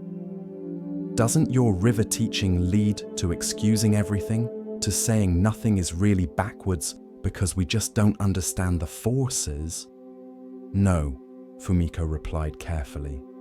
"Some things are genuinely wrong. They're responding to destructive forces like cruelty or ignorance or selfishness. The river teaches discernment, not relativism. It teaches us to look for forces we might not see before judging, but after looking, we still make judgments. The difference is, our judgments are informed by deeper understanding rather than surface appearance." She pointed to the river. "This river looks backwards, but isn't. But if a farmer tried to make his irrigation flow uphill without underground spring pressure, that would be genuinely backwards, genuinely wrong. The teaching isn't that everything is right. The teaching is that apparent wrongness requires investigation before judgment. Some backwards flows are responding to forces we need to understand. Others are just backwards." Tonight, as you rest, you might reconsider things in your life that appear backwards or wrong. Your own path that doesn't match expectations. Other people's choices that confuse you. Circumstances that seem to violate how things should be. Before judging these as wrong, ask, what forces might I not be seeing? What underground pressures might be pushing flow in directions that look impossible, but are actually perfectly natural? The backwards river teaches humility in judgment, curiosity before conclusion, openness to forces you don't yet understand. Not everything that looks wrong is right, but some things that look wrong are responding to reality more accurately than things that look right. The only way to know is to look deeper, to consider forces beyond the obvious, to remain humble about the limits of your understanding. Rest now in acceptance of apparent backwards flows in yourself and others. Let the river run its course, responding to all the forces acting on it, both visible and hidden. Trust that what looks impossible might be possible, that what seems backwards might be forward, that nature is wiser than our quick judgments about what's natural. The river knows where it's going, even when it appears to go the wrong way. As we drift deeper into the still waters of Zen, a quiet teaching begins to rise, one that speaks of clarity and of value not always seen. Listen gently now. The next story begins in a monastery where monks practiced intensive meditation. There was a monk named Genzo who struggled more than any of the others. While his fellow monks seemed to make progress, reporting experiences of insight and clarity, Genzo felt nothing but confusion and exhaustion. He tried so hard. He would sit in meditation until his legs ached and his back screamed. He would concentrate fiercely, trying to force his mind into the states he read about in the sutras. He would stay up late studying, trying to understand intellectually what he couldn't grasp experientially. But nothing seemed to work. While others reported breakthrough moments, sudden insights, and powerful experiences during meditation, Genzo just felt tired. So tired that he would sometimes fall asleep during meditation sessions, which filled him with shame. The other monks were achieving enlightenment, and he couldn't even stay awake. The monastery's teacher, Master Dogen, watched Genzo's struggle with patient concern. He saw how the young monk was wearing himself out, how the desperate striving was actually creating obstacles rather than removing them. One day, after Genzo had fallen asleep during meditation yet again and woken up mortified, Dogen called him aside. "Genzo, you look exhausted. When did you last sleep a full night?" "I can't afford to sleep, Master. I'm so far behind the others.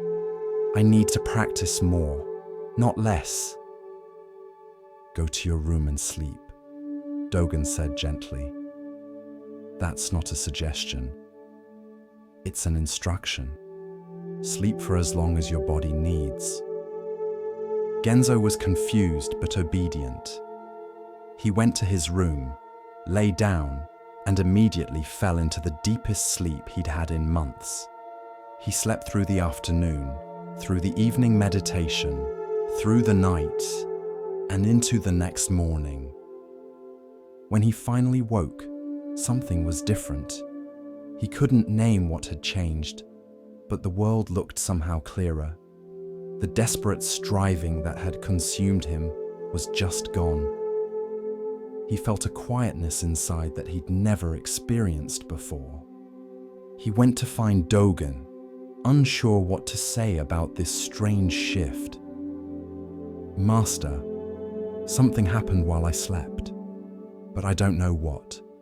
I feel different, but I didn't have any dramatic experience, any sudden insight. I just slept." Dogen smiled.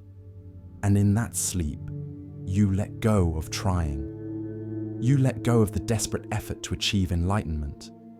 You stopped fighting with yourself. And in that letting go, what was always there became apparent." "But I didn't do anything," Genzo protested. "I just slept." "The others have profound experiences during meditation. I fell asleep."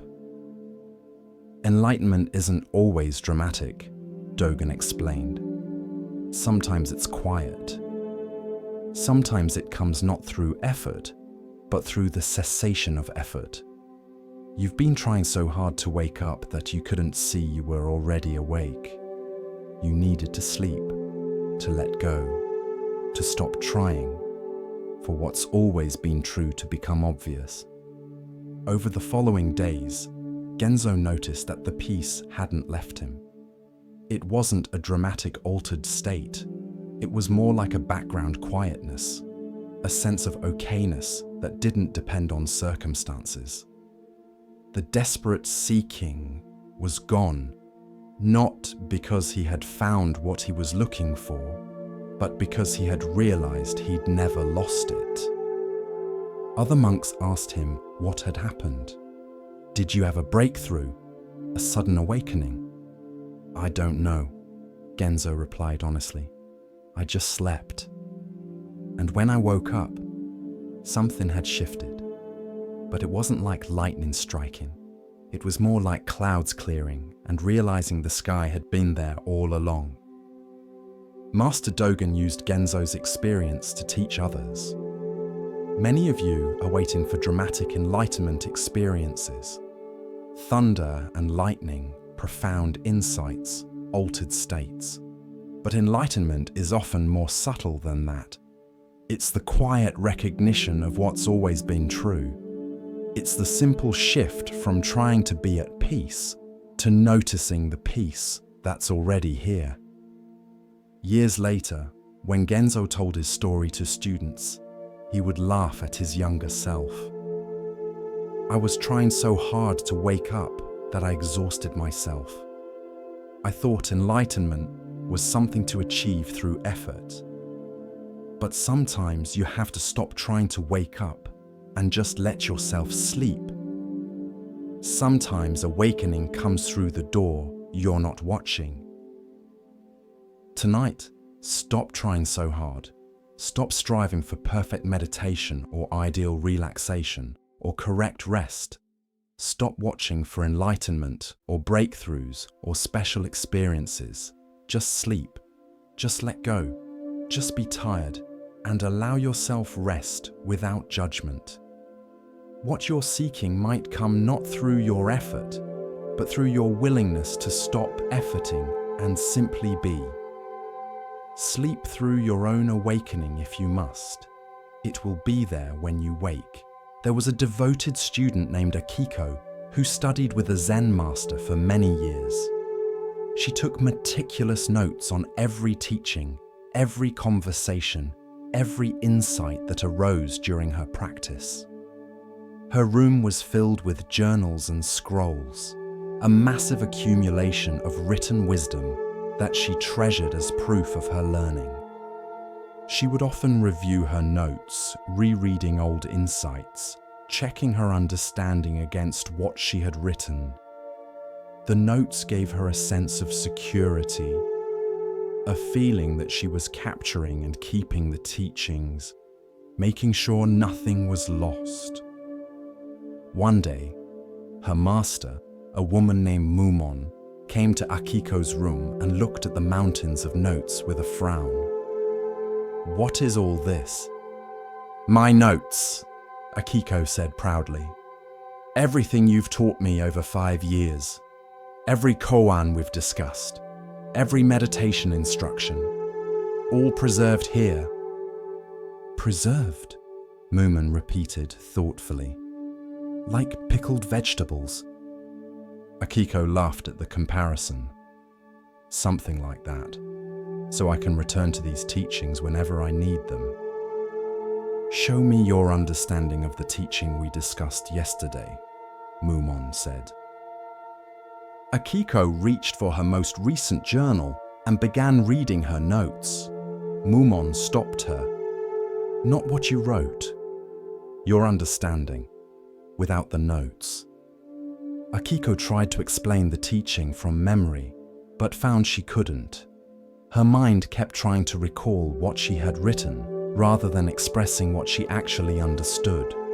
The notes had become a barrier between her and direct understanding. "You've been writing instead of learning," Mumon said gently. "You've been preserving teachings on paper rather than absorbing them into your being. You have accumulated much, but understood little." Akiko felt defensive. "But these notes help me remember. Without them, I would forget." "What you forget wasn't truly learned," Mumon replied. "And what you truly learn doesn't need notes to remember.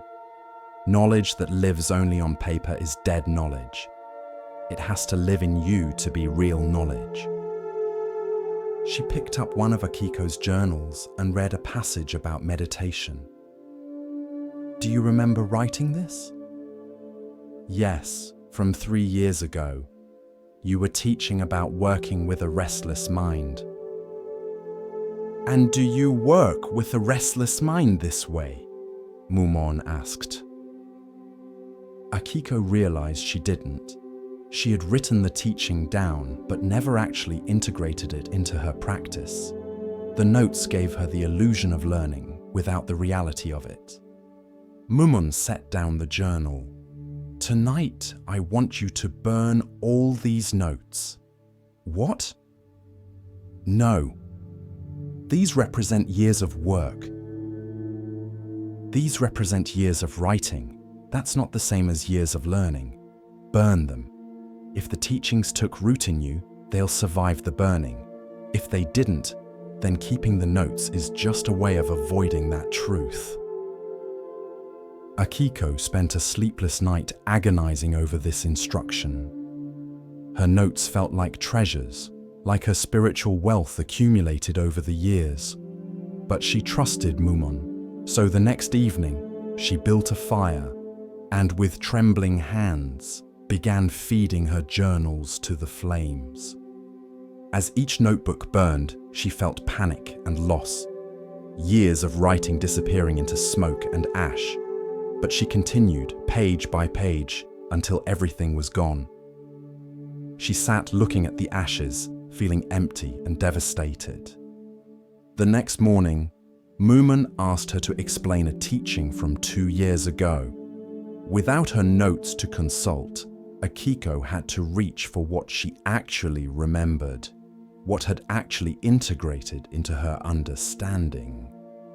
She was surprised to find that she could explain the teaching, not in the exact words she had written, but in her own words that expressed real understanding.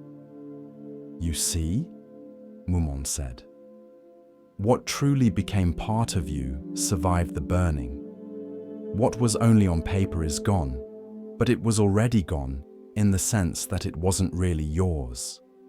You possessed the notes, but you didn't possess the understanding they were meant to point toward." Over the following weeks, something shifted in Akiko's learning. Without notes to rely on, she had to actually integrate teachings as they came. She had to pay a different kind of attention, not the attention of someone recording for later, but the attention of someone learning for now. She discovered that taking notes had been a way of deferring understanding. "I'll write this down and understand it later," she would think. But later never came. The act of writing created the illusion of learning while allowing actual learning to be postponed indefinitely. Now, without that crutch, she had to understand immediately.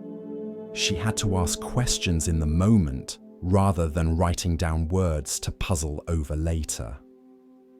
She had to practice teachings directly rather than preserving them for future practice. Her understanding deepened rapidly. The teachings weren't sitting on paper waiting to be reviewed. They were living in her actions, her responses, her way of being in the world.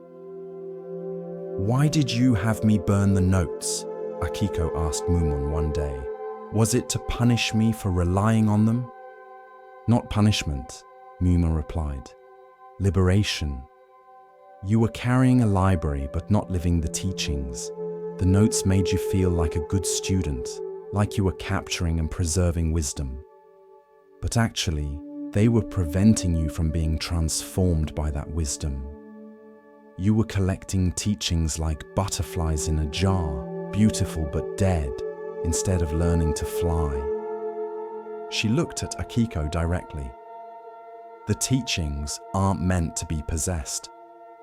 They're meant to be embodied. You can't embody something while you're busy writing it down and filing it away. The burning freed you from the illusion that learning means accumulating words on paper. A fellow student who still took extensive notes heard about Akiko's burned journals and was horrified. "How can you not take notes? How will you remember everything?" "I don't remember everything," Akiko admitted. "I remember what matters. What doesn't stick naturally wasn't ready to be integrated anyway. Before, I had notes on hundreds of teachings I didn't understand or practice. Now I have no notes, but I actually live the teachings that have taken root." The other student wasn't convinced, but months later came back to Akiko. "I've been thinking about what you said. I realized I hide behind my notes. I write things down instead of changing my behavior. I accumulate teachings instead of applying them. Maybe I need to burn my notes too. Maybe, Akiko said. Or maybe you just need to recognize that the notes are a tool, not the goal. They can serve learning if you use them as temporary scaffolding that you eventually remove. But if you treat them as the achievement itself, they become obstacles. Years later, when Akiko became a teacher herself, she had an unusual policy. Students could take notes during the teachings, but at the end of each month, they had to burn them. If you understood, you don't need the notes, she would tell them. If you didn't understand, the notes won't help you. They'll just give you the illusion of understanding, while the real thing eludes you. Some students resisted this practice. But what if I forget important things? Then they weren't that important, Akiko would reply, or they weren't meant for you at this time. Trust that what you need to remember will stay with you. Trust that understanding that matters will integrate naturally. Let go of trying to capture and possess teachings. Let them flow through you, keeping what sticks and releasing what doesn't. One student said, "But I learn by writing. The act of writing helps me process and remember." Then write, Akiko allowed. But burn your notes afterward. Let writing be a process of learning, not a product of learning. Let it be the act of digestion, not the attempt at preservation. Write to understand in the moment, not to have something to refer back to. She showed them her empty shelves where journals used to be. I'm lighter now. I carry less paper, but more understanding. The teachings live in how I respond to difficulty, how I meet each moment, and how I treat people. They don't live in notes tucked away in storage. This is the difference between dead knowledge and living wisdom. Tonight, as you rest, what notes are you clinging to? What accumulations of knowledge or experience are you treating as possessions rather than processes? What have you written down, filed away, or tucked into memory with the intention of understanding later, but later never comes? You don't need to keep everything. You don't need to preserve every insight, remember every lesson, or capture every moment of learning. What truly transforms you doesn't need notes to survive. It lives in you, changes you, and becomes part of how you move through the world. Rest now in the understanding that learning isn't about accumulation, but about integration. That wisdom lives not on shelves, but in actions. The most important teachings don't need to be written down because they write themselves into your very being. Let yourself be like the burned journals, emptied of words but full of understanding, lighter in paper but heavier in wisdom, possessing less but being more. The notes were never the point. The understanding they pointed toward was the point. And that understanding needs no paper to live on. It lives in you. It always has. Rest now in that living wisdom, requiring no notes, no preservation, no recording. Just being, knowing, understanding from the inside out. With each breath, we continue our journey through the wisdom of Zen, where the smallest stone may hold the greatest truth. Here starts the next story. There was a master calligrapher named Kenzo who had spent 40 years perfecting his craft. He could write each character with flawless precision, every stroke exactly as the ancient masters had prescribed. His work was technically perfect, exhibited in galleries, and purchased by collectors who valued his adherence to classical standards. But Kenzo had a secret dissatisfaction. Despite the praise and recognition, his work felt lifeless to him. Each piece was an exercise in replication, a demonstration of technique, but nothing more. He was copying perfection that had been established centuries ago, adding nothing of himself, discovering nothing new. One day, an important patron commissioned a piece for a temple dedication. The character to be written was Mu, meaning emptiness or void. Kenzo prepared carefully, mixing his ink to exactly the right consistency, selecting his finest brush, and setting up his workspace with meticulous attention to every detail. He had practiced this character thousands of times. He knew exactly how it should look. He visualized every stroke in his mind, preparing to execute it perfectly. But as he positioned his brush above the paper, his cat, who normally slept quietly in the corner during his work, suddenly leapt onto the table. The cat's paw hit Kenzo's arm just as he was beginning the first stroke. The brush dragged across the paper in a completely unintended direction, creating a wild, irregular mark that bore no resemblance to proper calligraphy. Kenzo's first reaction was anger. The perfect paper was ruined. Hours of preparation wasted. He would have to start over, and he was already behind schedule. He grabbed the ruined piece, intending to crumple it and throw it away, but something made him pause. He looked at the mark more carefully. The stroke was wild, yes, completely improper by classical standards. But it had an energy, a life, a spontaneous quality that none of his careful, perfect strokes ever achieved. It looked like emptiness, like void, like the very essence of Mu, in a way his technically correct versions never had. The mark captured something real about emptiness, its unpredictability, its resistance to control, its indifference to our intentions.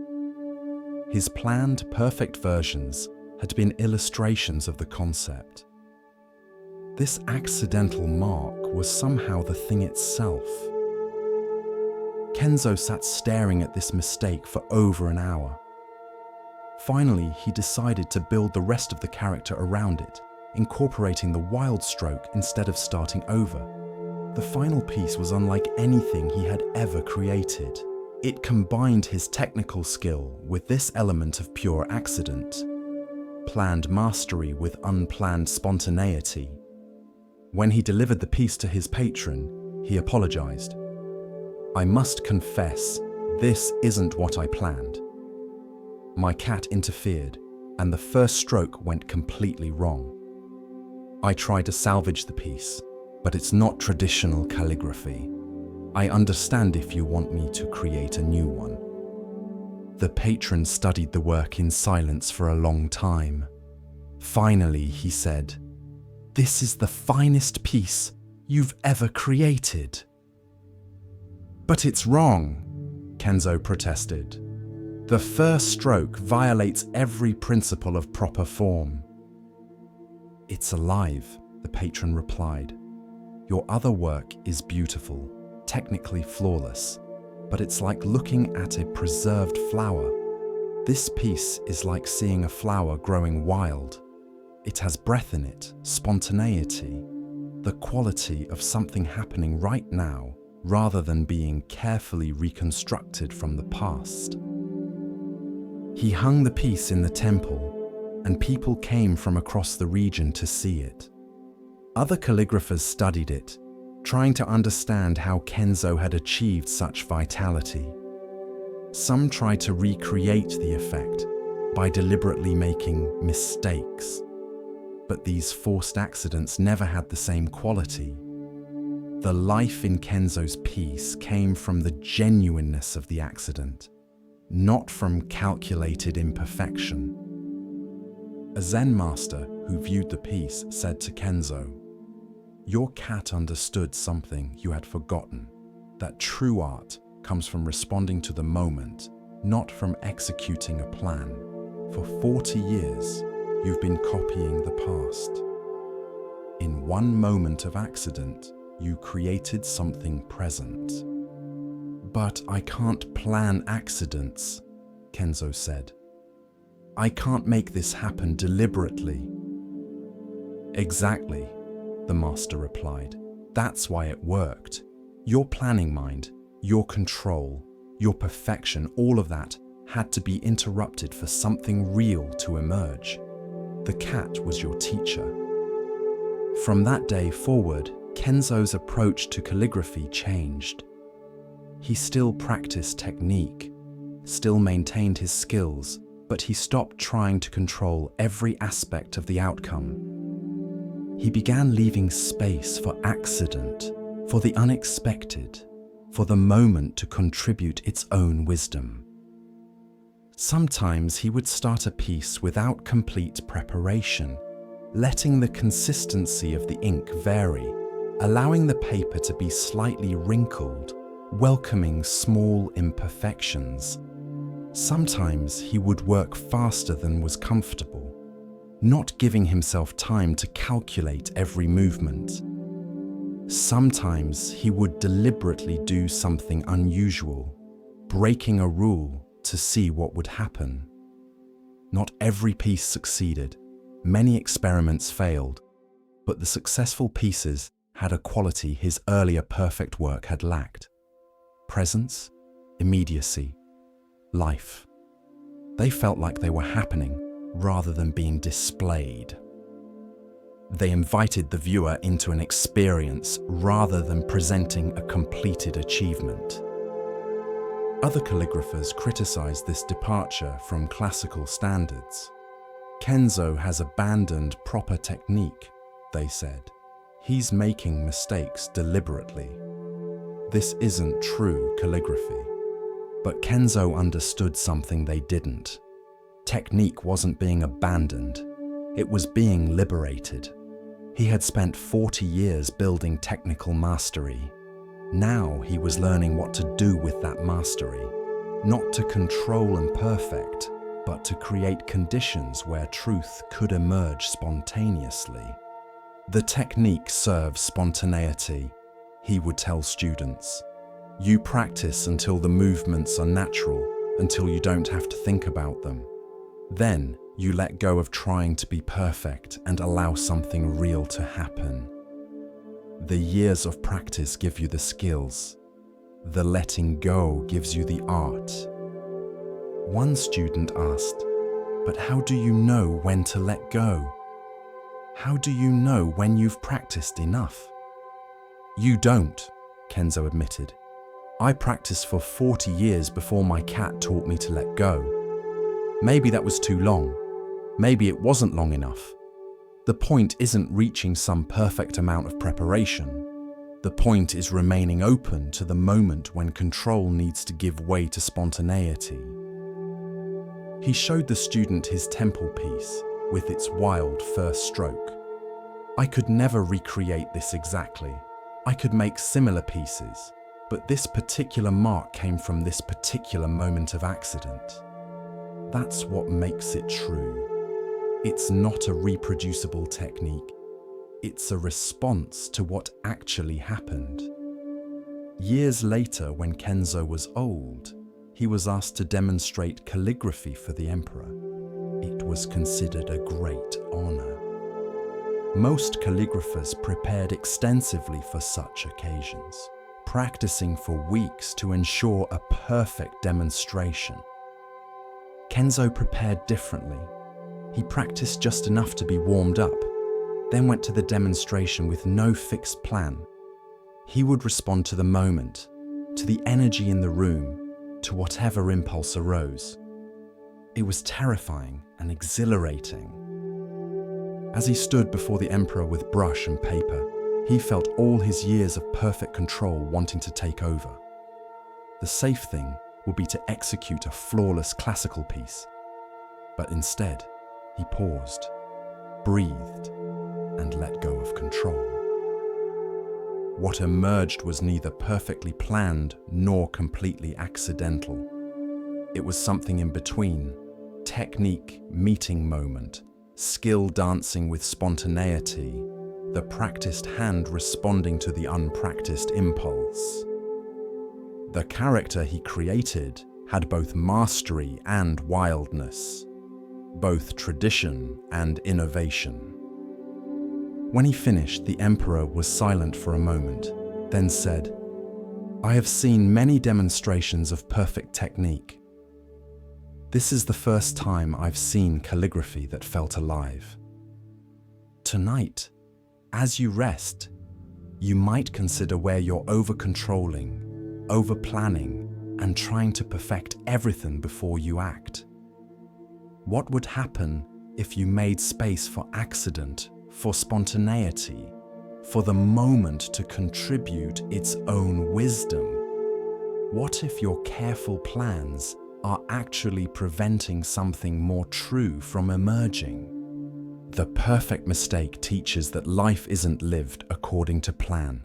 The most authentic moments come when planning gives way to presence, when control releases into response, when the prepared hand meets the unprepared moment. You don't need to have everything figured out. You don't need perfect execution. You need technique in the service of spontaneity, skill as a foundation for letting go. Rest now in the space between planning and accident, between control and release. Let yourself be like Kenzo's brush, prepared by practice, but freed from the need to be perfect. Tomorrow might bring a cat leaping onto your carefully prepared plans. Let it. The interruption might be the teacher. The accident might be the truth. The mistake might be perfect. The path of Zen unfolds like morning mist, soft and patient. In this next tale, we are invited to see, beyond appearance, into essence. Listen carefully to the next story. In a forest where many birds lived, there was one small brown bird that behaved strangely. While all the other birds worked hard building nests, gathering twigs and moss and feathers, creating elaborate homes in preparation for different seasons, this bird built nothing. She would sleep one night in the hollow of a tree, the next night in thick bushes, the next night on a sheltered branch. The other birds gossiped about her. "She's lazy," some said. "She's foolish," others claimed. "Winter will come, or the rainy season, and she'll have no shelter. She'll regret her lack of planning." The brown bird heard these comments but continued her way of living. Each evening, she would look for where to sleep, finding whatever natural shelter was available. Each morning, she would wake, eat, sing, and fly, unburdened by the need to return to any particular place. One spring, a terrible storm came through the forest. The wind howled for 3 days, trees bent and branches broke. Many carefully built nests were destroyed, torn apart by wind or crushed by falling limbs. Birds who had spent weeks constructing elaborate homes watched them disintegrate in hours. After the storm, the forest was full of distressed birds, mourning their lost nests, wondering how they would rebuild, and feeling that their security had been destroyed. But the brown bird was untroubled. The hollow tree where she had slept the night before the storm was now filled with water, so she simply found a dry hollow in a different tree. The bushes she had used the previous week were flattened, so she used different bushes. Her lack of attachment to any particular shelter meant she had lost nothing in the storm. A wise old owl, who had also lost his nest to the storm, noticed this. He approached the brown bird one morning. "I've watched you for years," the owl said, "and I always thought you were improvident, failing to plan for the future. But now I see something different. You have a kind of security that those of us with nests don't have." "What do you mean?" the bird asked. "Our security depends on things," the owl explained. "On nests, on accumulated materials, on particular places. When those things are destroyed, we feel our security is destroyed. But your security doesn't depend on anything or any place. It depends on your ability to find shelter wherever you are. That can't be destroyed by a storm." The bird tilted her head thoughtfully. "I never thought about it that way. I just go where the shelter is. If one place doesn't work, I find another place. It seems simple." "It is simple," the owl agreed. "But it requires something that's actually quite difficult. Letting go of attachment to any particular place or thing. Most of us can't do that. We want the security of returning to the same nest, the same tree, the same familiar place. We want to own a piece of the forest. You're content to belong to the whole forest without owning any of it." Over the following weeks, as birds worked to rebuild their nests, some began to notice what the owl had noticed. The brown bird was never without shelter, never anxious about losing her home, never burdened by protecting what she had accumulated. She had a lightness that the nest-building birds lacked. A young bird who was exhausted from gathering materials for her third attempt at building a nest that kept falling apart asked the brown bird, "Don't you ever want a nest of your own? A place that's yours, that you can return to?" "I have the whole forest," the brown bird replied. "Every hollow tree, every sheltered branch, every thick bush, all of it is available to me. If I claimed one spot as mine, I would have less, not more. I would have one nest instead of countless possibilities." "But what about security?" the young bird persisted. "What about having something solid and permanent?" The brown bird looked at the young bird's partially built nest, already showing signs of the same structural problems that had doomed the previous 2 attempts. "Is your nest permanent? The storm showed us that nothing we build lasts forever. Everything changes. The tree that's perfect today might fall tomorrow. The branch that seems strong might break. If your security depends on things staying the same, you'll always be afraid." She ruffled her feathers and continued, "My security comes from knowing I can adapt. I can find shelter in many places. I can adjust to changing conditions. I don't need things to stay the same to be okay.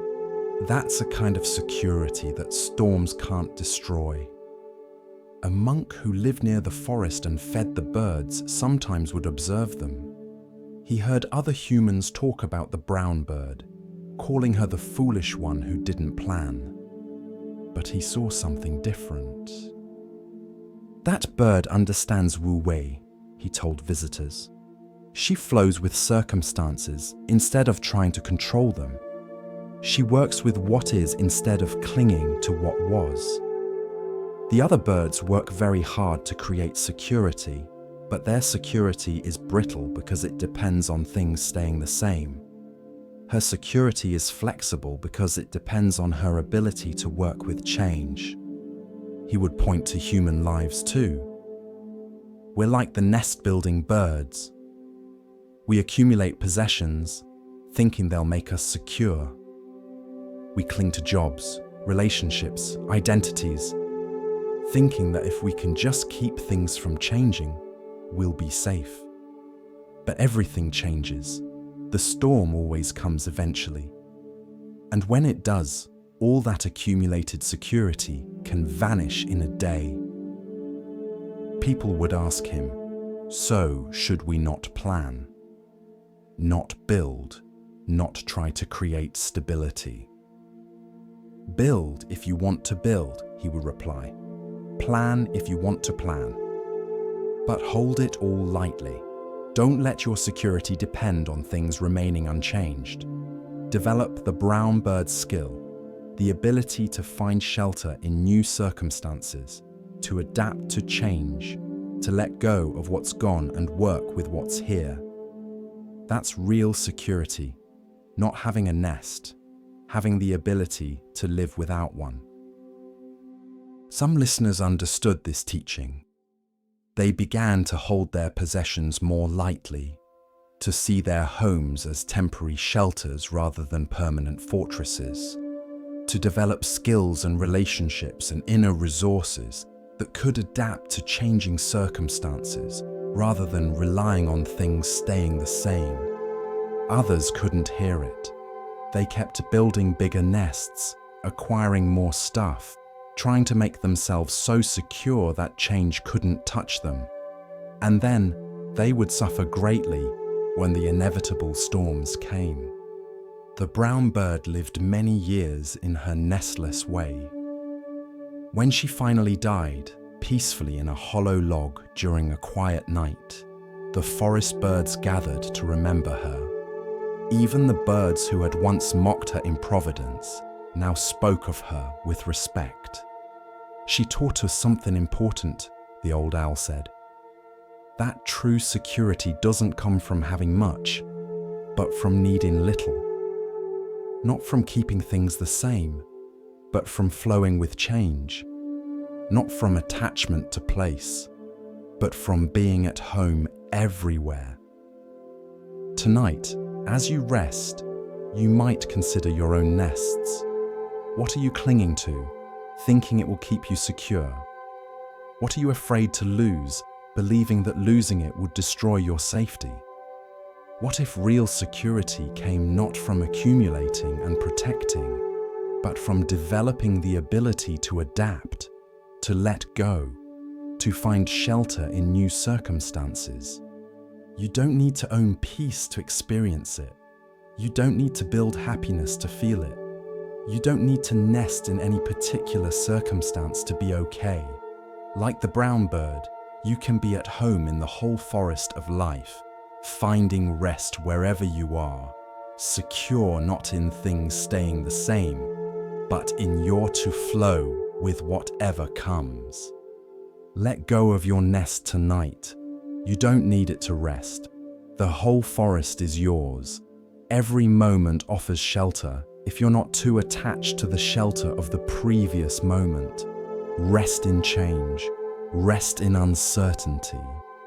Rest in the knowing that you can adapt, can find what you need, can be okay without controlling everything.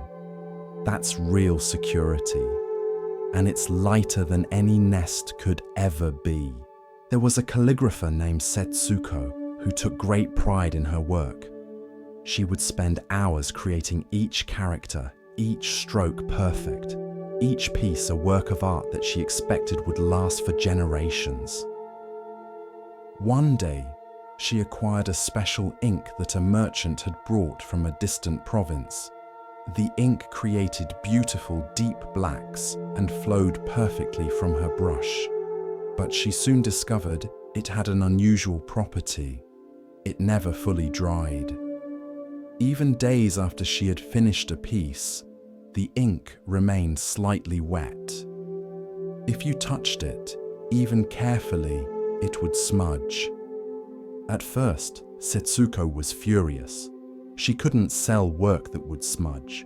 She couldn't give pieces as gifts, knowing they would be ruined by the first careless touch.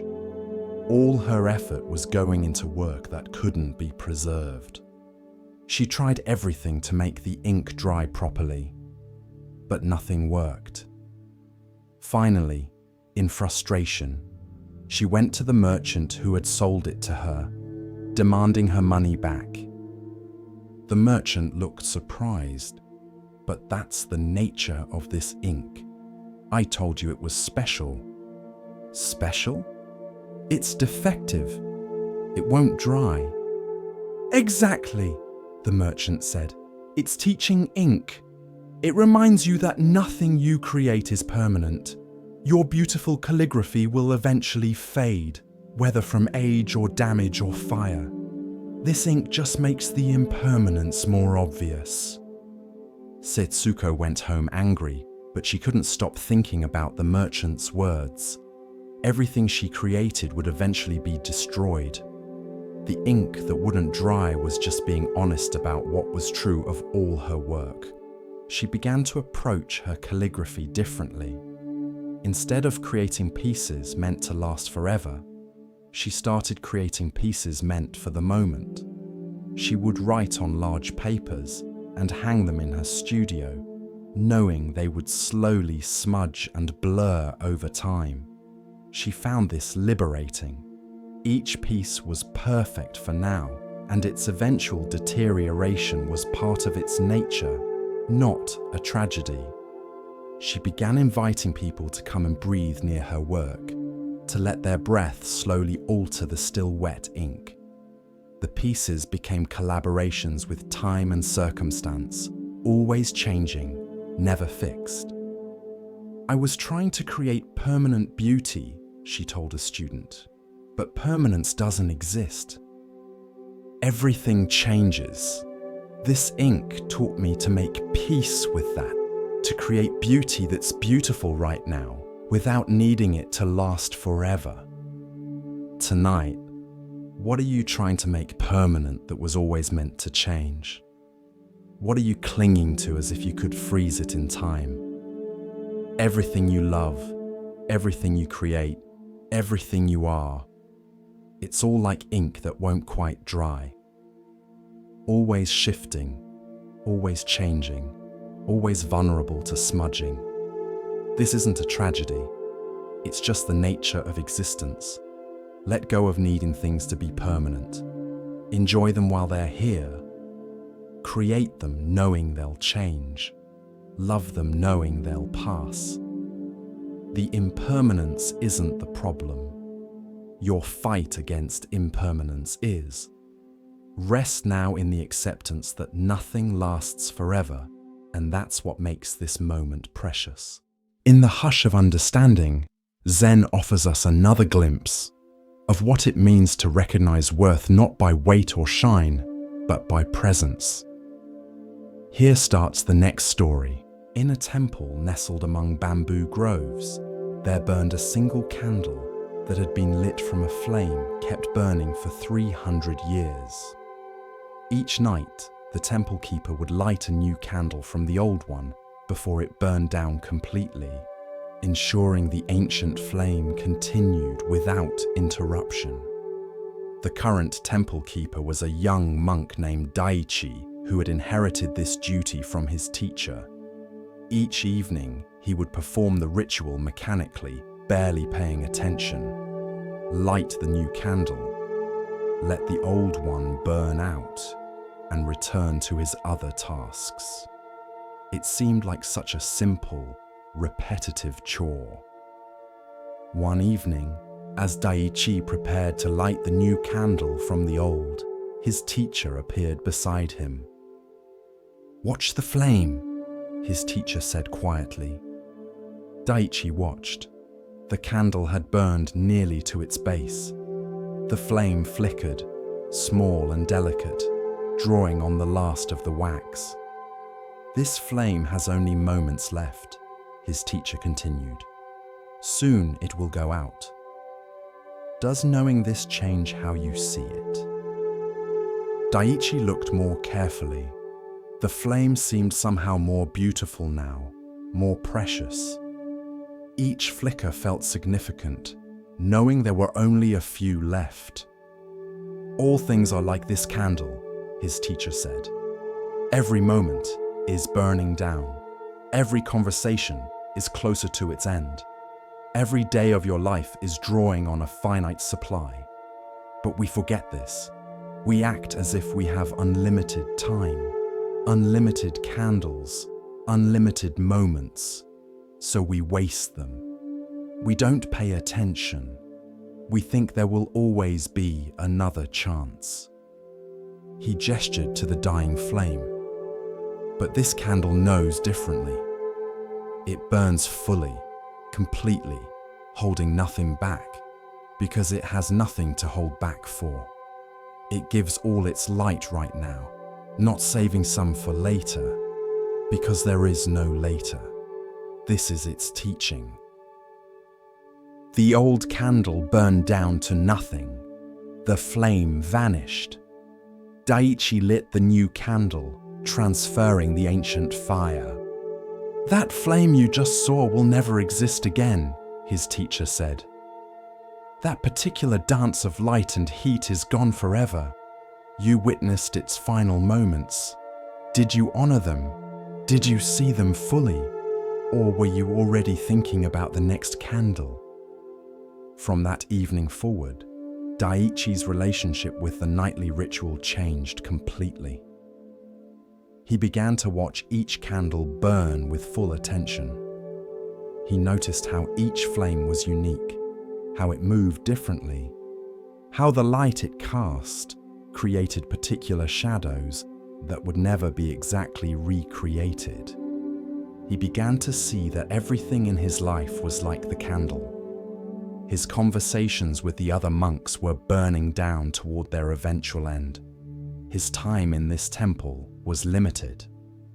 His life itself was a candle burning, each day consuming some portion of a finite supply. This awareness didn't make him sad. Instead, it made him present. When he swept the courtyard, he swept with full attention, knowing that someday he would sweep it for the last time. When he ate, he tasted his food completely, knowing that each meal was unrepeatable. When he spoke with someone, he listened fully, knowing that every conversation was precious and finite. Other monks noticed the change in Daiichi. He seemed more alive somehow, more engaged, more appreciative of ordinary moments. "What happened to you?" a fellow monk asked. "You seem different." Daiichi smiled. "I learned to see endings," he said. "Not as sad things, but as teachers. When you know something will end, you treasure it.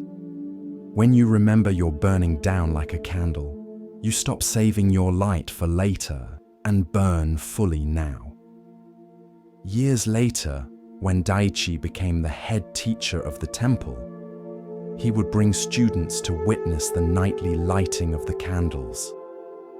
He would make them watch the old candle's final moments, really watch, giving those last flickers of light their full attention. "This is how to live," he would tell them. "Not by pretending you'll last forever, but by remembering you won't, not by fearing the end, but by letting the end teach you how precious the middle is. Burn fully. Give your light completely. Hold nothing back. Because like this candle, you have no guarantee of another moment beyond this one." Tonight, as you settle into rest, you might remember that this day has ended. It burned down moment by moment, and now it's gone. Tomorrow is not guaranteed. This moment, right now, is all you truly have. Does this awareness make you anxious? Or does it help you let go, knowing that clinging serves no purpose when everything is temporary? Does it make you sad? Or does it help you appreciate what's here while it's here? You are a candle burning, not slowly dying, but fully living, giving your light completely in each moment. And that light, however long it lasts, is enough. Rest now in the preciousness of this fleeting moment, this temporary life, this beautiful flame that burns brightly precisely because it doesn't last forever. In a monastery famous for its scholarly debates and philosophical discussions, there arrived a new student named May, who puzzled everyone by her silence. While other students constantly asked questions, challenged teachings, and engaged in elaborate discussions about Buddhist philosophy, May simply listened, nodded, and returned to her meditation. The other students found this frustrating. They were proud of their intellectual engagement, their ability to analyze complex concepts, and their sophisticated questions. May's silence seemed like a criticism of their approach, or worse, like she wasn't intelligent enough to participate. One day, after a particularly intense discussion about the nature of emptiness, a senior student named Takeo approached May. "You never ask questions," he said. "Don't you have doubts? Don't you want to understand these teachings more deeply?" May looked at him with clear, calm eyes. "I understand enough to practice," she said simply. "But there's so much complexity, so many layers of meaning. How can you not have questions?" "I have one question," May replied. "Am I suffering less? If my practice reduces suffering, then I'm understanding. If not, then no amount of questions and answers will help." Takeo was taken aback. He realized that despite all his questions and discussions, despite his vast accumulation of knowledge about Buddhist philosophy, he was just as anxious, just as unsettled as when he had arrived at the monastery. He knew more, certainly, but he suffered no less. The monastery's abbot, Master Gensho, had been observing May quietly. Unlike the other students who sought her out for teaching constantly, May seemed to learn by watching, by practicing, by experiencing directly, rather than by asking for explanations. One afternoon, Master Gensho was working in the garden when May came to help him. They worked together in silence for an hour, pulling weeds, tending plants. Finally, Gensho spoke. "You don't ask questions like the others. Why?" May continued her work for a moment before responding. "When I'm thirsty, I drink water. I don't ask about the chemistry of H2O or debate the philosophical implications of thirst. The direct experience of drinking satisfies thirst in a way that talking about water never could." She pulled another weed carefully, examining its roots before setting it aside. The other students have many questions about enlightenment, about emptiness, about the nature of mind. But they could discuss these things forever and never experience what the words point toward. I'd rather practice one moment with full attention than discuss 1,000 concepts about practice. Gensho smiled. "You understand something they haven't yet learned. The teachings are like a finger pointing at the moon. Most people study the finger endlessly, analyzing it, asking questions about it, debating its exact position. But you're looking where the finger points."